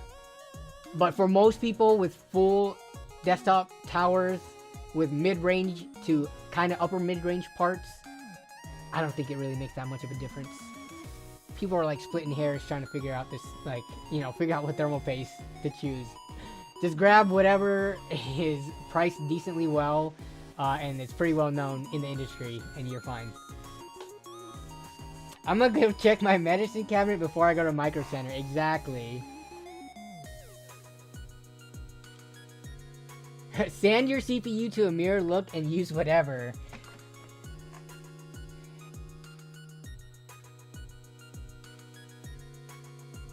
Thermal Grizzly is a waste of money unless you're a master overclocker. That's a good point. A lot of these very high-priced extreme parts and like accessories and stuff like that, they don't bring any benefit to like your average person. I would argue that they probably don't benefit probably over like 95% of all PC users and gamers out there. I gotta like not say 100% because obviously there are some niche use cases and extremes, but yeah, I don't know. For the most part, I don't stress over stuff like this. Like for me, oh, I think I have some thermal paste right here. You want to know what I use? Oh wait, it's not in this bag. Wrong bag. But I use MX4. I bought the gigantic, I think 20-gram tube, whatever one. It's like a big syringe. Yeah, that I bought that, and then I have a bunch of cheap AliExpress stuff. It all works fine. Arctic Silver, dude. I remember my first PC. I bought Arctic Silver. Is Arctic Silver on here? Arctic MX4. Where's Silver? Did they stop testing that? Arctic Silver. Where's the Silver? They don't have it on here. But Arctic Silver is going to be relatively the same price in the smallest squeeze tube. Yeah, so this, my first PC that I've ever built, this is what I used. I wonder if they changed the formula since 16 or so years ago. But it was this little tiny thing for like $8.55. Is it worth it? Well, just based on the numbers, I haven't bought it since. Like I've only bought and used Arctic Silver like once in my life for my first PC when I thought it was more important and it was more serious than that. Arctic Silver is Danny size. You could say it like that. Yeah, so delid, if you want to make better improvements, you can delid. Let me see delidding gone wrong. Let's see, delid gone wrong. Ah, there we go. So you could delid your processors. It involves buying a special tool. I guess you don't have to have a tool. People have done it without a specialty tool with like clamps and stuff like that, but I think that's kind of crazy. Unless money isn't an object to you, then delidding tool. Yeah, so you grab something like this. It applies a very high amount of like horizontal force to the IHS to essentially shear off the adhesive that's holding it in place. But sometimes you could damage the die. Let me see if there's any other delidding gone wrong. Tech support bar. Oh, here's another one, right? So you can delid it to put a better thermal compound as the interface, or just apply directly. But again, what are you trying to do here? Unless you're doing some crazy overclocks, it's not really necessary. Just spend 10 extra bucks on a better cooler or something.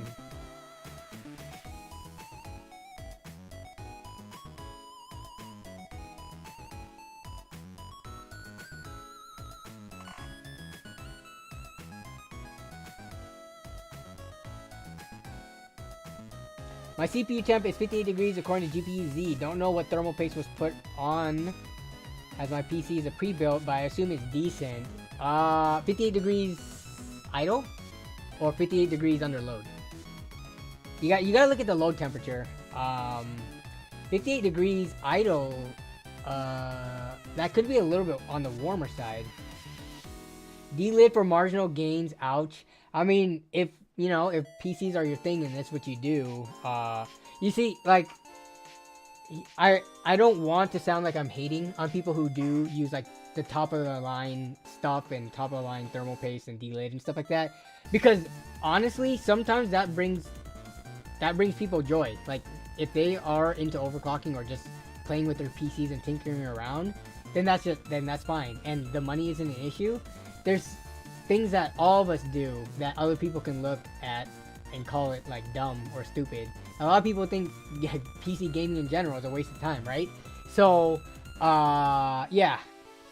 I don't want to knock people who do that. I'm just saying, from my point of view, I don't value it as someone who, you know, does like building computers and stuff like that. But I do like money even more. That's the thing.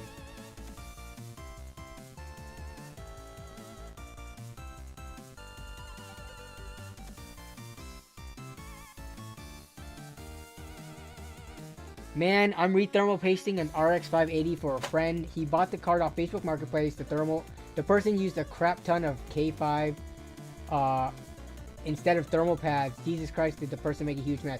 Oh, they used a bunch of thermal paste instead of for like the RAM or the VRAM and stuff like that. Wherever the heck the thermal pastes go for that specific card, they just use paste everywhere instead of a combination of paste on the die and pads everywhere else.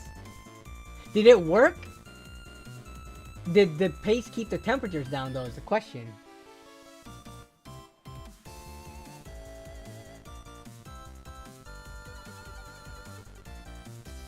Idle, but our home AC is broke right now, so that could be affecting it a bit.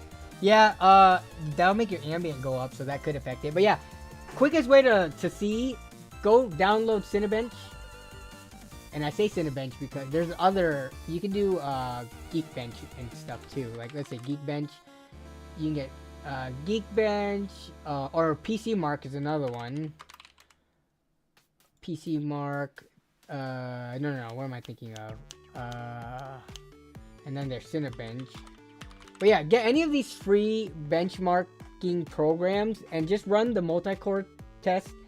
That will kind of show you the worst case scenario what your temps would be. Now that you mention it, what am I running at right now with whatever that? So my CPU, my 12700K right now is running at around 44, mid 40s temperature wise. And that's with me having the stream running, which is running mostly off the graphics card, but as well as like a million different tabs and random programs open in the background, OBS, stuff like that.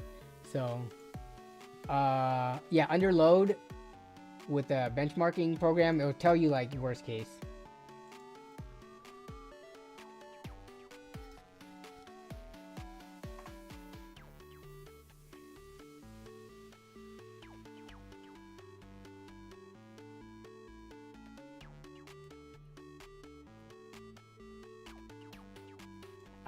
The Smash TV Network says, I've done that on a GPU for fun, and pads suck. Paste is better on VRAM.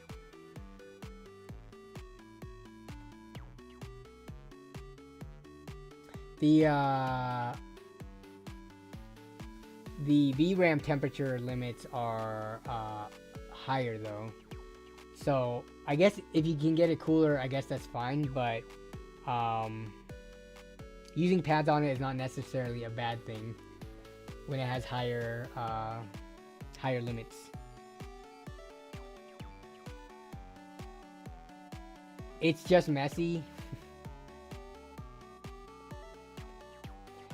Delid your CPU, use Thermal Grizzly, liquid metal, sand to mirror finish, sand to mirror the cooler. If it is a water pump, use 100% RPM and you'll be ready for second gen. All of that for the next gen product to be better than what the heck you just created. You posted a picture in Discord chat. Okay, let's take a look. Where did you post it to? There it is. This is what it looks like when you don't use thermal pads where you're supposed to. And you use thermal paste instead. That is pretty messy, but dude, rubbing alcohol cuts through thermal paste so easily. That and a toothbrush. I'm not sure what you're using to clean. I like using a toothbrush, as opposed to using like a rag or a cloth, because I've noticed that with microfiber or just any kind of like cloth that you use to when you're rubbing it, you know, across computer components, it can snag very easily on all the little tiny like things that are protruding. But if you use a toothbrush, that doesn't happen. And you use a soft bristle toothbrush, or even a non-soft bristle toothbrush, but the soft ones can get into better places. Yeah, my go-to for cleaning like thermal paste off of stuff is toothbrush and lots of rubbing alcohol. It just cuts through it like butter. K5 is a lot thicker than normal paste. If it's a lot thicker, how did it get all over the place? I would have thought it would have held its form better. Like if they were trying to cover, I guess it was the over squeeze, or once the heat sink was put on, anything extra was squeezed out the sides. So yeah, maybe they should have done a pea-sized drop on each of the RAM chips.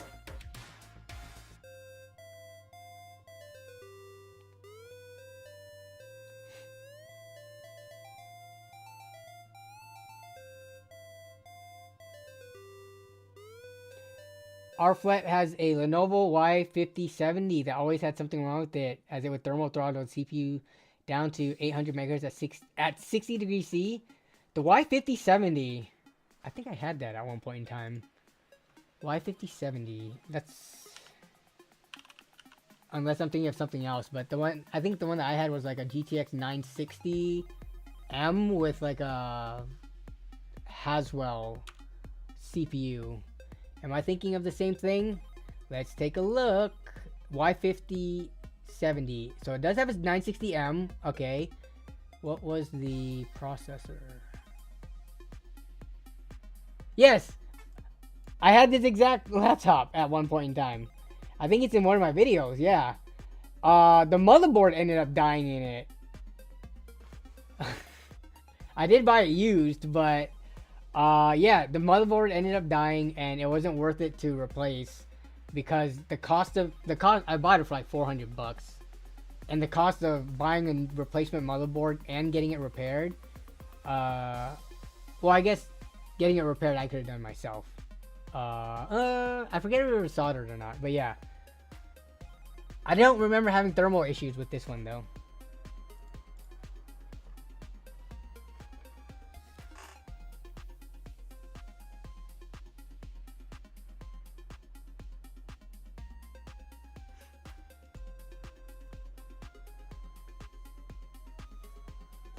Alright, let's see.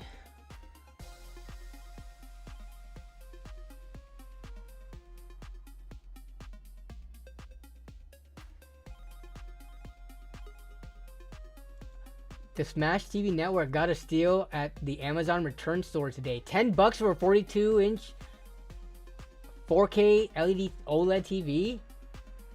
That sounds... Well, that sounds like a very crazy deal, but what was wrong with it? Because that sounds like I understand Amazon pallet deals and stuff like that. Like, you can get great deals on it, but if you're buying an individual product, I would think Amazon would be smart enough to know that a 42-inch 4K OLED TV, even in used condition, or even in used unknown box condition, would be worth more than $10. So I don't know how much I believe that. Jason says, okay, we're lying today. Cool. I mean, do I have an Amazon return store? $10 is less than cigarettes. Returned items for sale. Do Amazon have return stores? I went to a $1 Amazon return store. Crazy finds. Yo, where are these return store locations?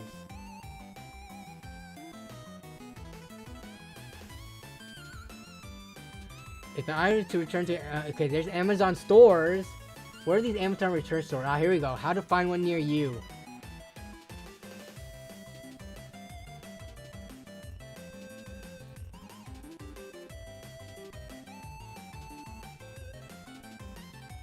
Okay.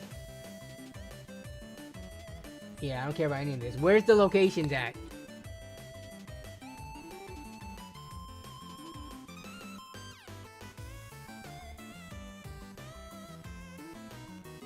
Got me looking up Amazon return store. Yeah, I'm trying to find out if we have one in Seattle. It would make sense that we do, being as, you know, Amazon is based off of here, and we have a ton of warehouses. Where are these stores at? Why is it that it seems like it's a secret? Oh, Amazon liquidation store in Seattle area. Is there an Amazon liquidation store around here? I've heard of companies that buy up Amazon returns and resell them. Try cheaper by the day in Lynnwood. So we have stores like, what's it called? Big Lots and things like that, but that's not the same.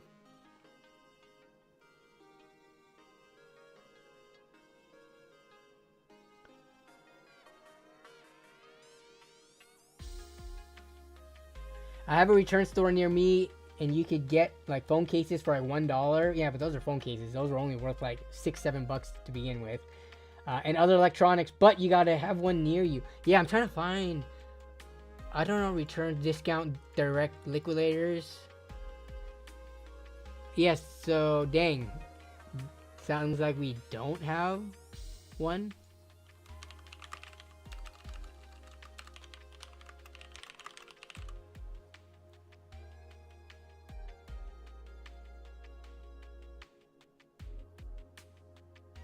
Yeah, it doesn't look like it. Only been to the one in Houston and it sucked. It was just Temu level junk. Yeah, I mean, if it was constantly filled with like really good high value stuff, it would always be like sold out and people would just constantly buy from it. So it makes sense that you have to, it's like thrifting, right? You have to dig among the junk to find the treasure. But I think that would just kind of be fun to do.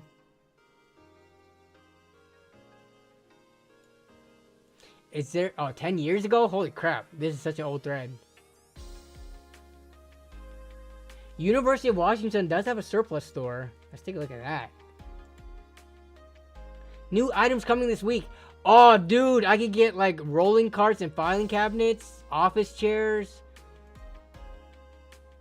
Some friggin' brackets. Okay, this actually looks like a teal large filing cabinet. $5.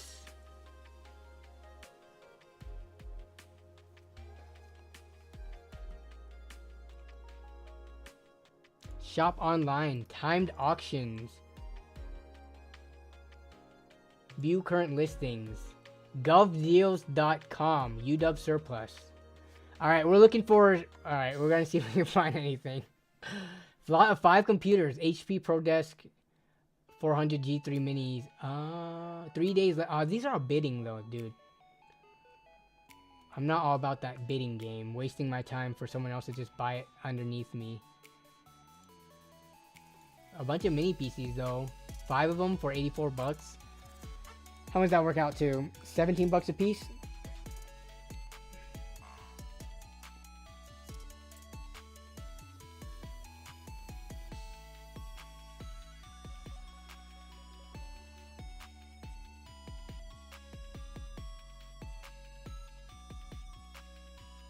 Do I think that an 850 watt 80 plus gold is weak for a 5900 X? I think that should be fine. Let me see. So, power draw for a 5900X, max power consumption multi-threaded. So we're looking at no more than 250 watts, and then 7900 XTX. I'm thinking that's fine, assuming EVGA. I mean, I don't know what actual power supply you have, but 850 watt 80 plus gold. I don't think they're making too many crap tier power supplies with those specs. I'm going to assume you have one that's at least C tier, which isn't that high of a bar. So 250 power draw, underload, system power consumption.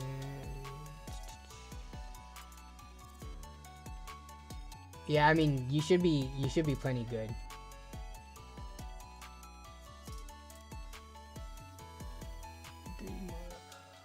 XTX. Wait. How? I'm seeing this Tech Gauge article say it's pulling almost 600 watts. That's not right, is it?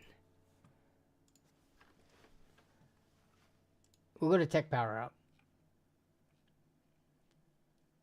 Yes, total system, that makes more sense. From TechSpot. Power consumption maximum 360 watts. Yeah, so you should be fine. Let's just be conservative and say it's 400 watts. And then for the CPU, it's be conservative and round it up to 300 watts, which is not going to be the case. You're good.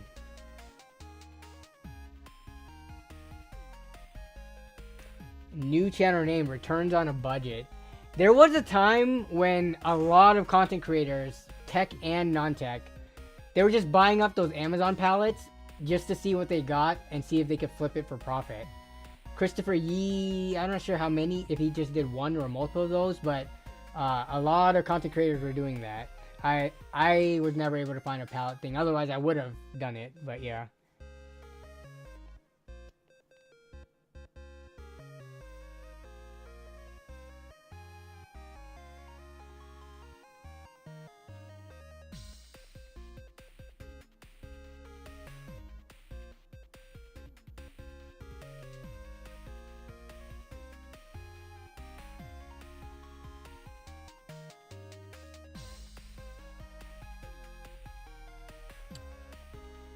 Danny, do you have an LTT screwdriver? I do. Where the heck is that thing? Let me see. It's right here. Yeah, I have this. And, I put a... Oh, man. That is... Come on. Why is it being so autofocus? You're killing me. I just printed a vinyl...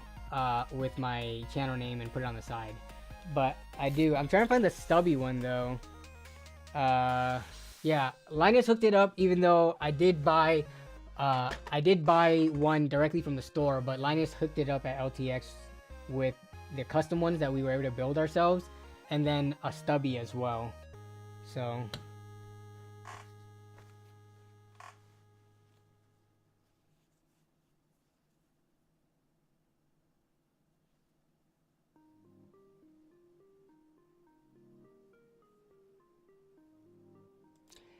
LTT finally posted a Twitter response saying that all the Madison allegations were proven 100% false from outside investigation. It was so fake that they could sue her for defamation, but won't. Wait, seriously? Oh, man. Jason, how are you going to drop this at the end of stream? Let me see.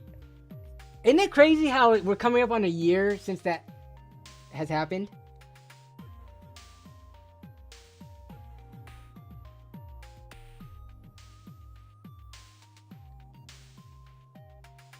Who or what is Madison? Madison was an ex-employee there. Oh, 2 hours ago. This was posted today. Yeah, we can pull this up, actually. Oh, man, so many people were so quick to jump all over them. Oh, there it is. There was a series. Interesting. Let's read the comments. Oh, man. You want to talk about tech drama directly related to the PC tech content creator space?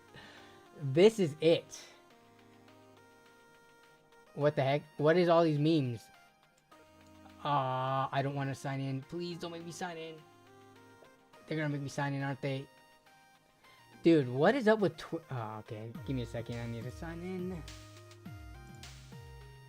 Sucks when people make false allegations like that. The issue, though, is that even though the investigation is over, like, the investigation could have been not done thoroughly enough and things like that. So still, like, it should be reminded that you shouldn't come to like super quick conclusions even now that the investigation is over. There's plenty of people who got put through death row, and then many years after the fact, they found out the investigation was done poorly or completely wrong. So I'm not saying with the whole Madison allegations, one side or the other was right. It's a crappy situation altogether, but I want to read what they have to say and what the community's thoughts are on this after I authenticate and get into my Twitter, because Elon has made this website worse and worse to use.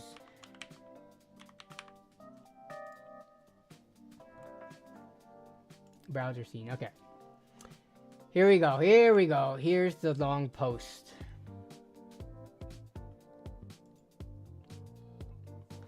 There was a series of accusations about our company last August from a former employee. Immediately following these accusations, LMG hired Roper Grayel, a large Vancouver-based law firm specializing in labor and employment law, to conduct a third-party investigation. Their website describes them as one of the largest employment and labor law firms in Western Canada. They work with both private and public sector employers.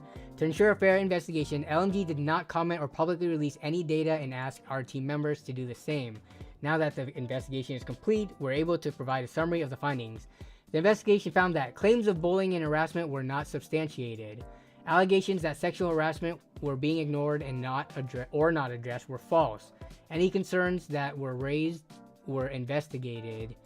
Furthermore, from reviewing our history, the investigator is confident that if any other concerns had been raised, we would have investigated them. There was no evidence of abuse of power or retaliation. The individual involved may not have agreed with our decisions or performance feedback, but our actions were for legitimate work-related purposes and our business reasons were valid. Allegations of process errors and miscommunication while onboarding this individual were partially substantiated. Allegations of process errors. See, I don't remember the whole case well enough for this one. Were partially substantiated.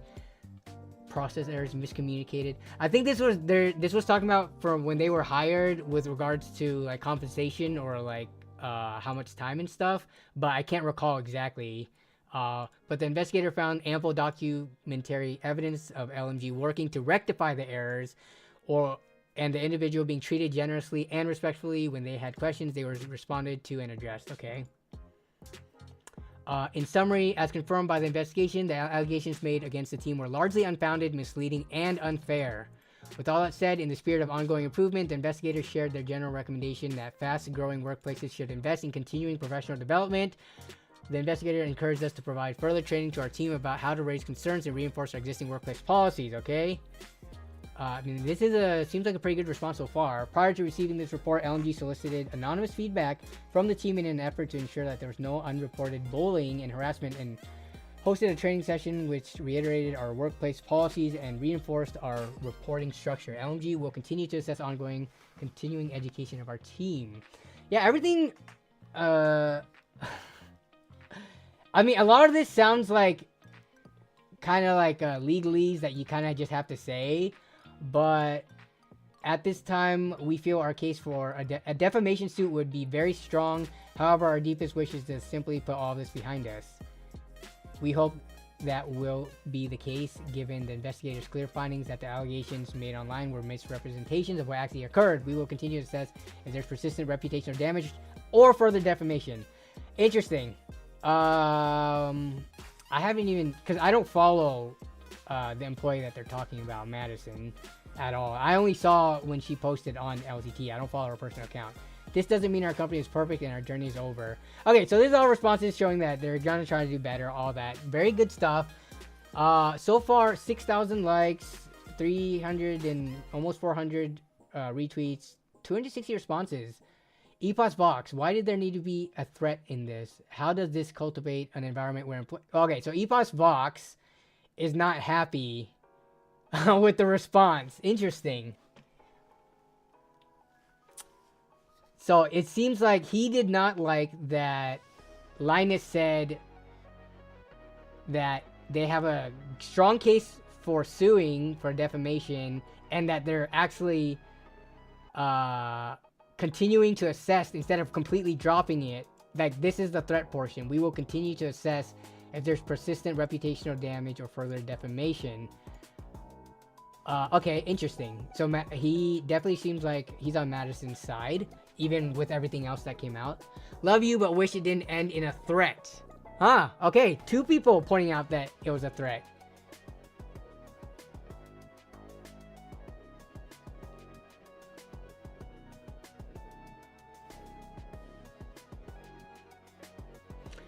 Jason is thinking it's not a threat. It's literally... Yeah, I didn't read it as a threat. So... Anyone...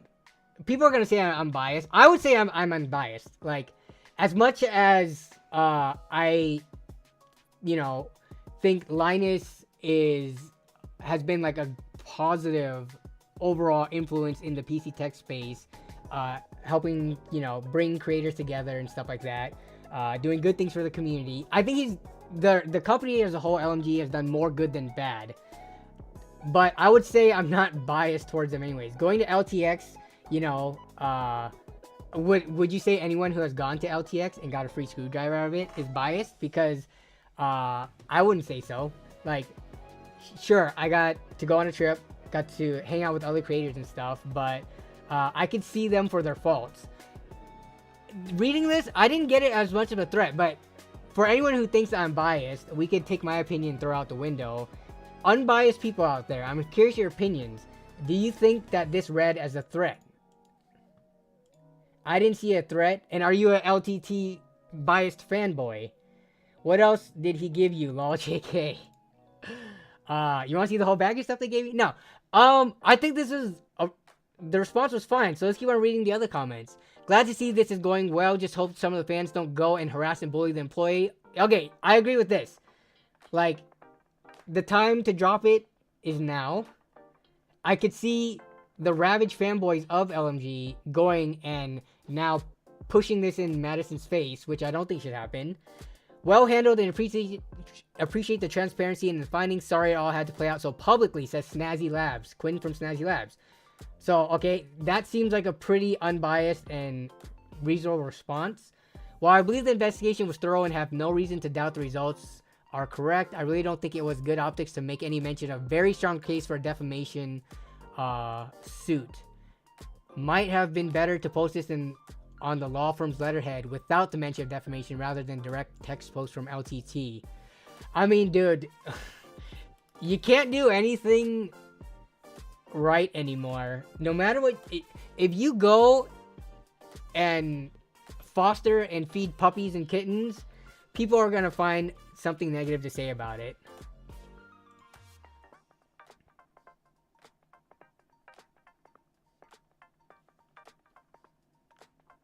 If they lied, go sue their asses. Great response, says Mr. Brandon Lee, another creator, the Brown Geek. Credit where credit is due. Fair play to you for updating us, for being transparent. It's all we can ask for. Genuinely, and I mean it, thank you for going above and beyond to keep us in the loop, even though I can bet 90% of the people have forgotten all about this. Yeah, I mean, I could say I've forgotten about it until it was brought up again. It's just one of those things. There's so many things going on in the world. Yeah, a lot of things get forgotten about. Thank you for keeping us in the loop. So there's a fair amount of responses from the different sides going well. Congratulations. I'm curious to see. So what I'm curious to see is what the other content creators are saying, because I think people have to be like very careful with who they support and stuff like that. So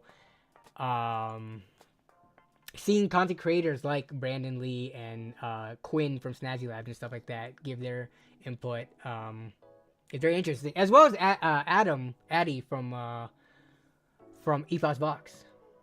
You never heard of this before now. This was like huge last year, which is kind of funny how quickly it died down once the next controversy or drama came up. It's a warning to her to drop they won't sue if she stops spreading lies. Well, the thing is, has she been spreading lies? Actually, someone tagged her, which is not...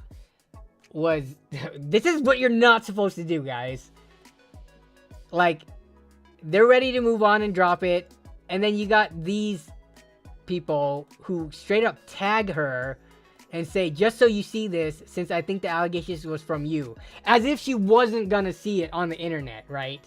Like, as if hundreds of other people were not gonna tag her. Let's see. I mean, she's had recent posts about personal stuff. Yeah, I don't know. Hopefully this doesn't go on back and forth. It's just done and over with.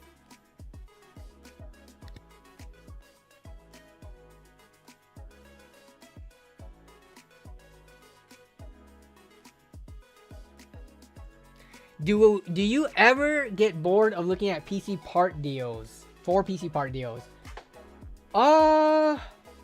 Looking for deals and looking at prices?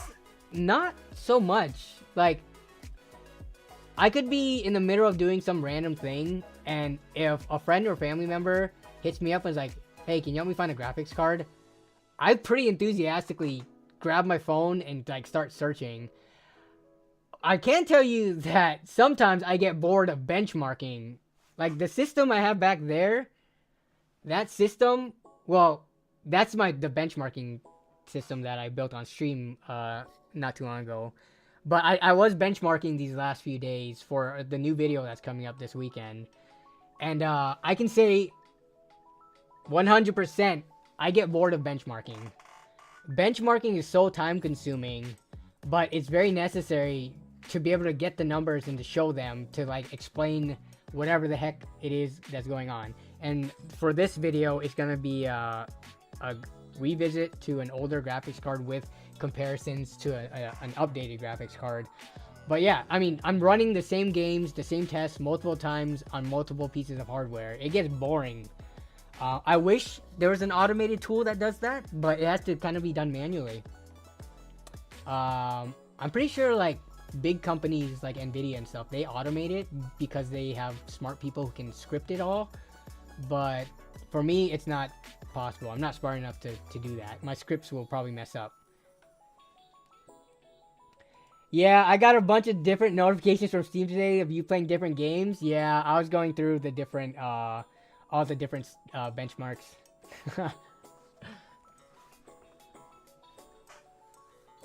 Just play your 5 favorite games. If I play my 5 favorite games, people would be pissed because it's gonna be games that no one really cares about. And they're not like the standard tests.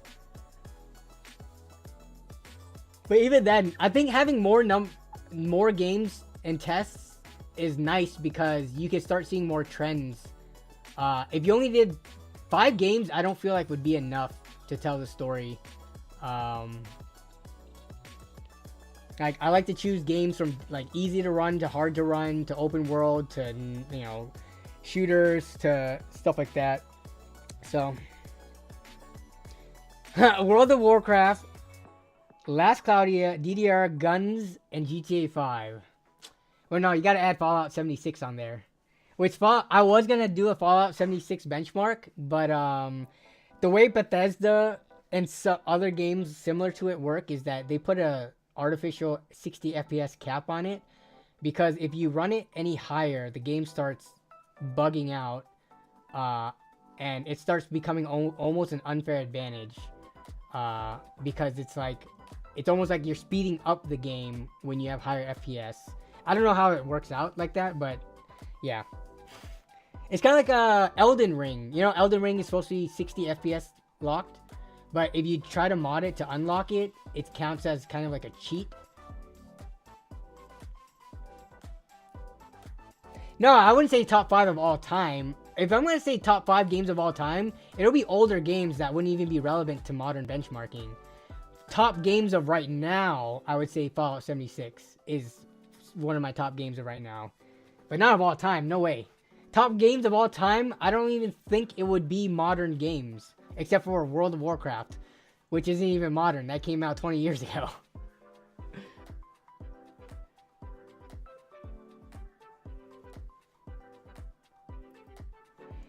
Just remember that people got mad at Mr. Beast for giving away eye surgery as well as in Africa. Yeah, that's true.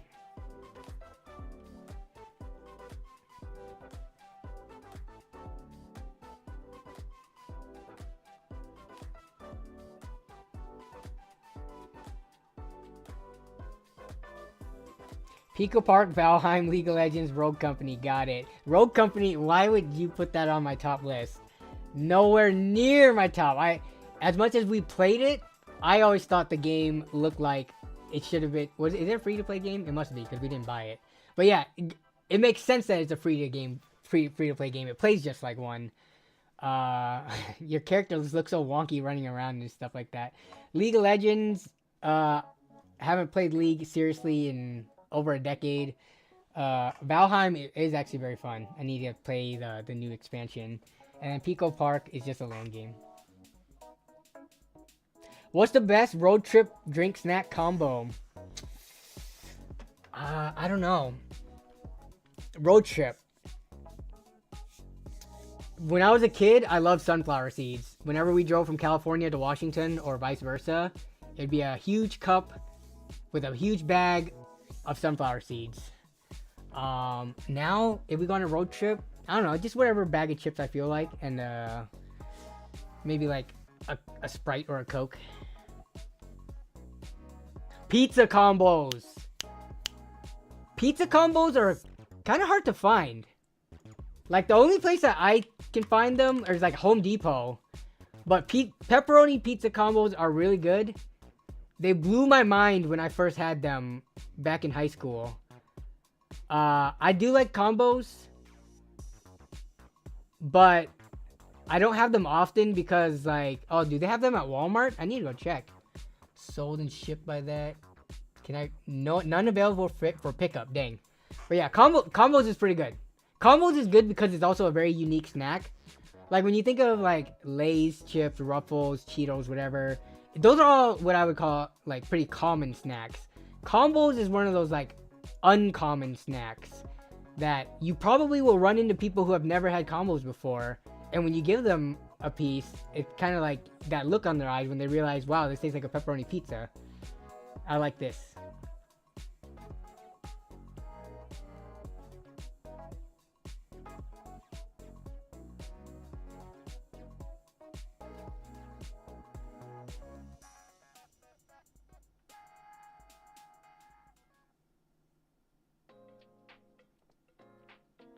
Pizza flavored Pringles.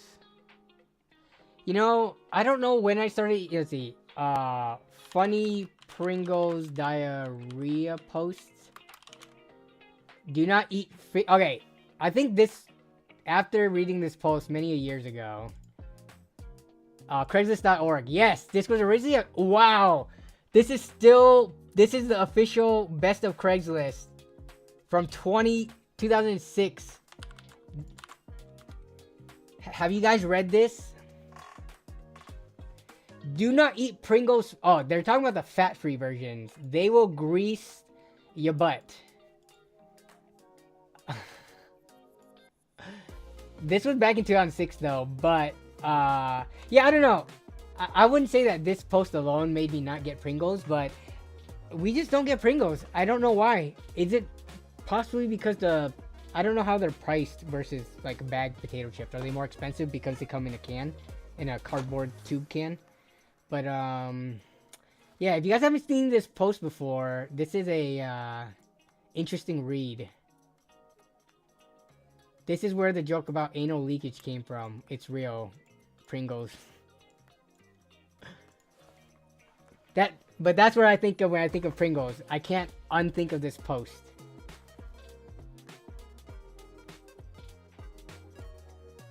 How often do I check Facebook Marketplace? Not super often. Only when I'm looking for parts. Yeah. So, and I've got like right now, I've got a good backlog of stuff I need to work through. That I don't need to pick up used parts for a bit. So, yeah, I haven't been looking for like the last few weeks to a month.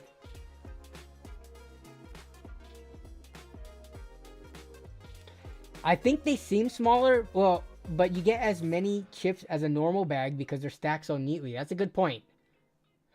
I will say, So Pringles, the texture of Pringles is like mushed potato and then flattened out and then heated up so they're curved.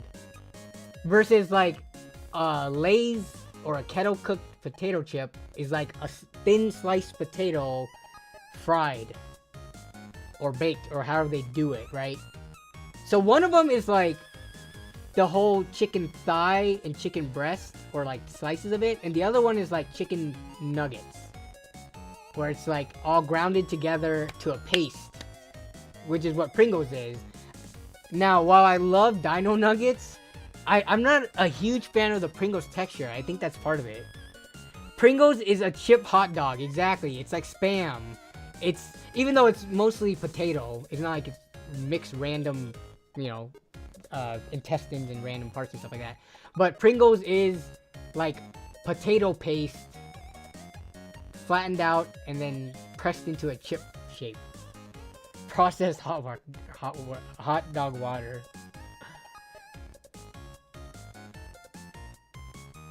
What are Casey's current PC specs? It's the same as what I last left them off with.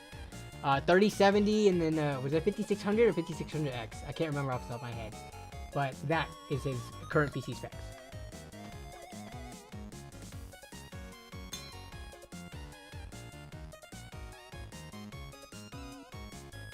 Mr. Guillotine, I don't think I've ever had the Pringles, to be honest.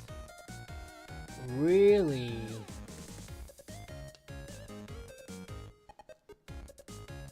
You should try some.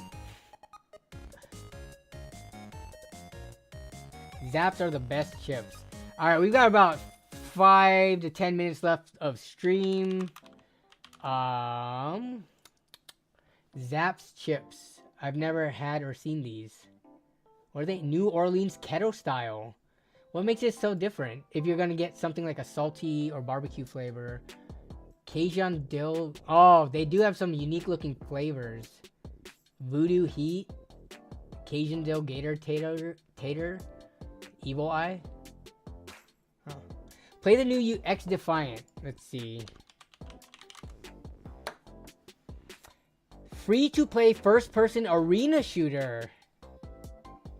When did this come out? May. Yo, it just came out yesterday? Is anyone playing this? Alright, I'm gonna put this video on with mute so I don't get... Oh god, it's gonna... Alright, let's see. Before you buy XDefiant. Huh, it's looking kind of like...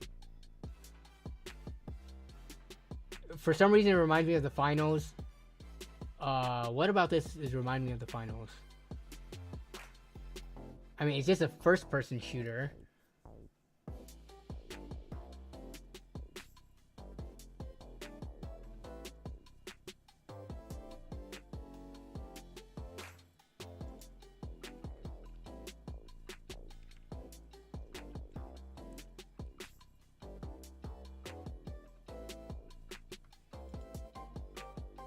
Oh, hey, look, there's a riot shield.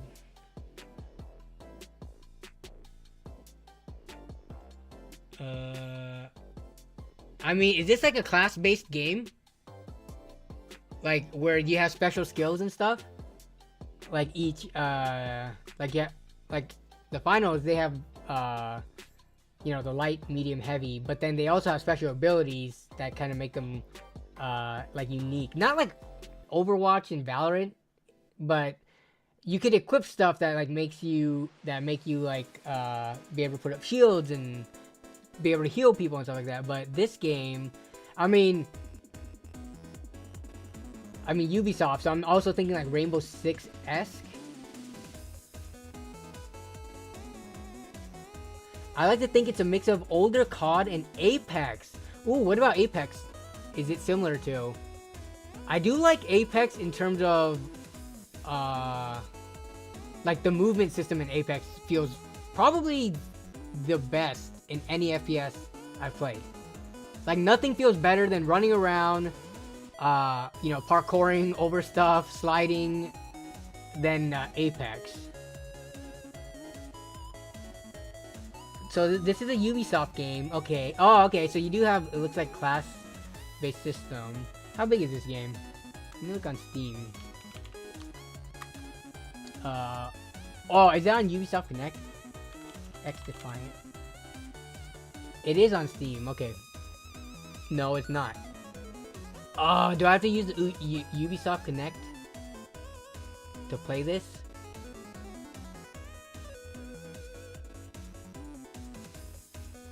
Why is XDefiant not available on Steam? Ask the game devs and publishers.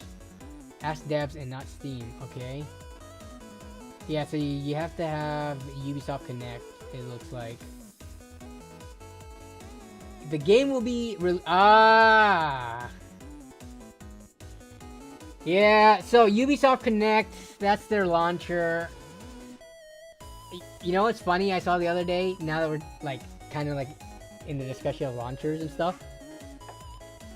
How many people, of all the people that have bought Ghost of Tsushima, how many do you think bought it on the Epic Game Store? Because I was benchmarking Fortnite, I have to open up Epic Game Launcher every once in a while.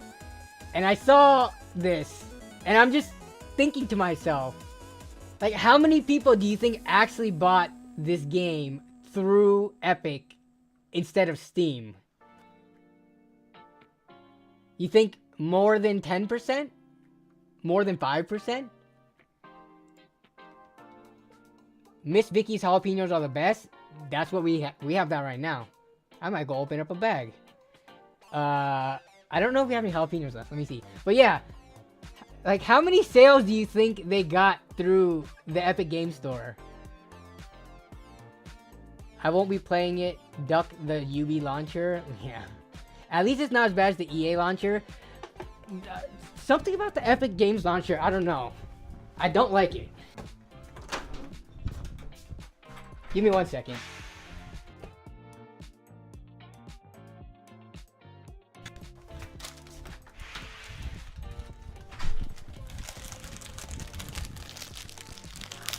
Gotta get a quick snack.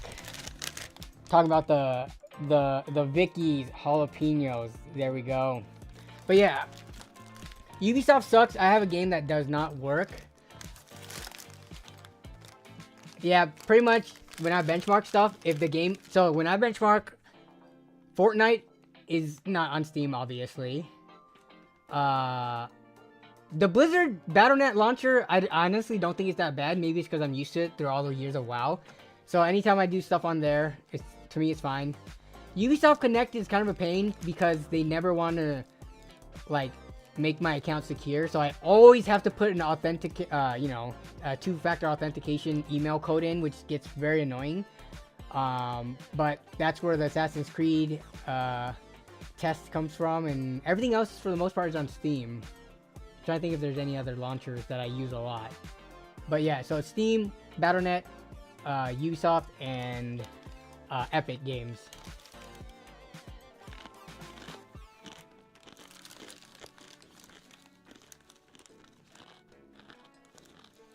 I ain't bought nothing from Epic. I just use it for the free stuff. Same here. I only claim the free games on the Epic Games launcher. And I don't even know which ones, like, if I've actually played any of them a decent amount of time.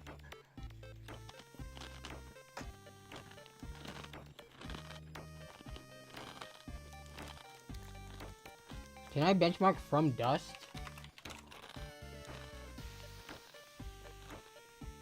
What game is this? From 2011?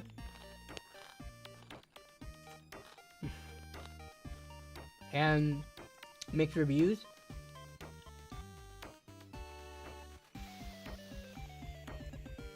I've never even heard of this game. Oh yeah, oh, sorry. Also adding the Riot client for League and Valorant. Riot client, I don't know why, I can never remember my username and login. I have two accounts because my account got hacked when I quit LoL at some point, and for a number of years I didn't know about it until I wanted to jump back on.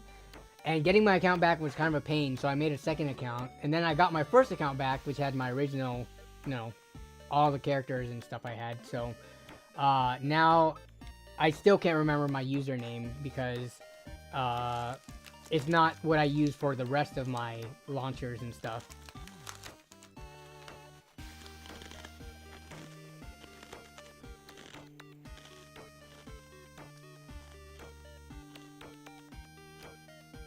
From Dust crashed after intro vid played. You talking about the game from 2011 that we just looked at right there?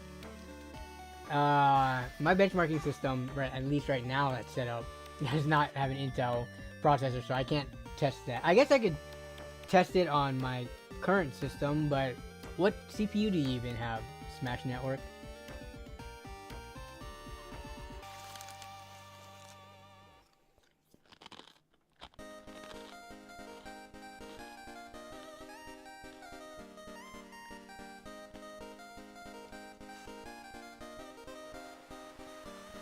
I bought Rising Storm 2 on Steam and never played it. Now the servers are probably all dead. Well, we can see Steam player charts, Rising Storm 2. Let's see. Rising Storm Vietnam. Oh no, the servers aren't dead. As of 15 minutes ago, there was at least 259 people playing. 24-hour peak is 453. All-time peak, probably a really long time ago, was back in, let's see, 2017?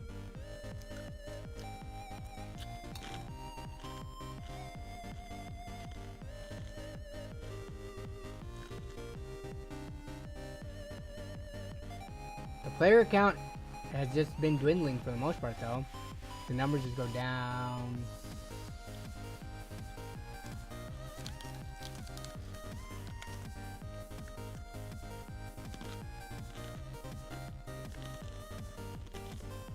Alright, a few more minutes before I need to get out of here. See ya, Womps Block.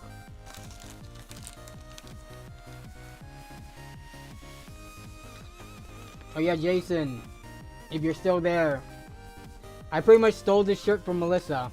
I wear it all the time, more than she does. It's very soft material. I like it.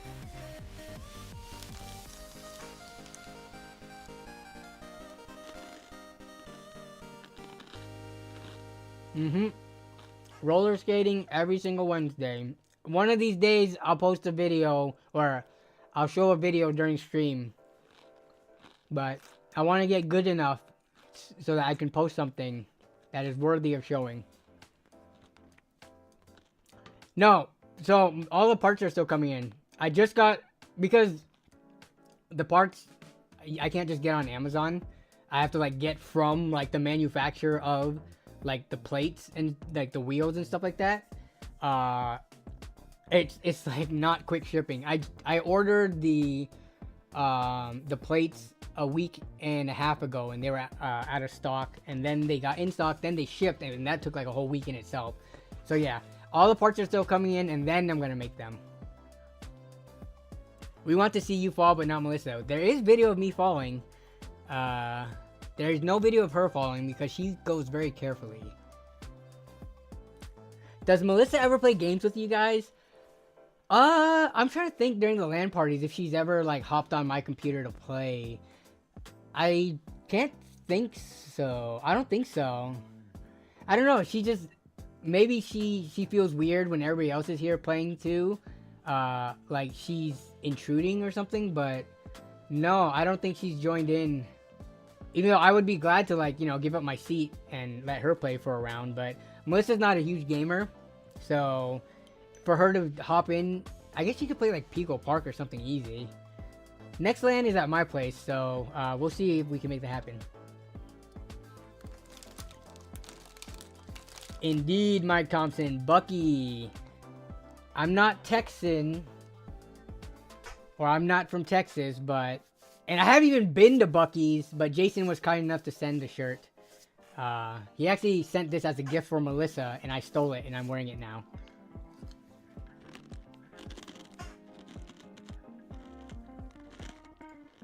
Dude, Melissa can choose any of the PCs I have around the house to play on. She just is not interested.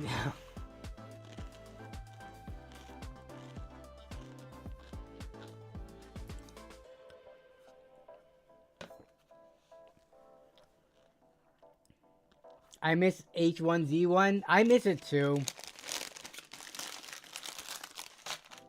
I miss it too. I'm ready for a new, I guess the newest one would be Sons of the Forest. But that one is more like cannibals and stuff like that. I'm ready for like a something that's like 7 Days to Die, H1Z1, like very zombie-esque survival looter base building game. But I don't know, maybe that popularity phase is over. I don't even know what I would say is the like what would you say is the most on trend game at the moment? Is it still Fortnite? Like for a while, you know, the popularity in different genres shifts from time to time. But right now, what would you say is like the super popular defining genre, or is it still battle royales with Fortnite?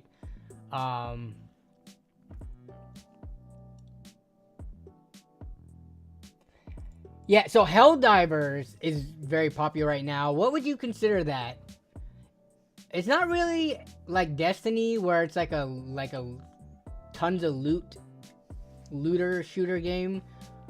There have been a lot of games like Helldivers though, that never picked up steam or got popular. And I'm kind of surprised that Helldiver got as popular as it did, because I mean, playing it was fun, but I didn't think it was like that amazing that made it, you know, go as crazy as it did. Is there still Buffalo Wild Wings in the USA? They're all closed in Canada? Yeah, we still have Buffalo Wild Wings. I have one like less than 10 minutes away. We sometimes grab stuff from there. Probably the 5v5 shooter genre. Troop level RTS, the Starship Trooper Simulator. No, I'm thinking like big open map but still lobby based shooters with like a progression system, like a more in-depth progression system with unlocking stuff, or I guess the third person too.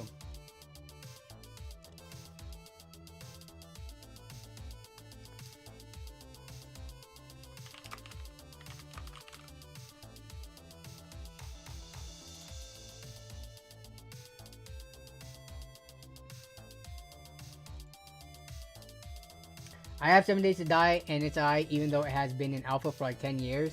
I think H1Z1, I feel like that was in alpha almost till the end too. What the heck?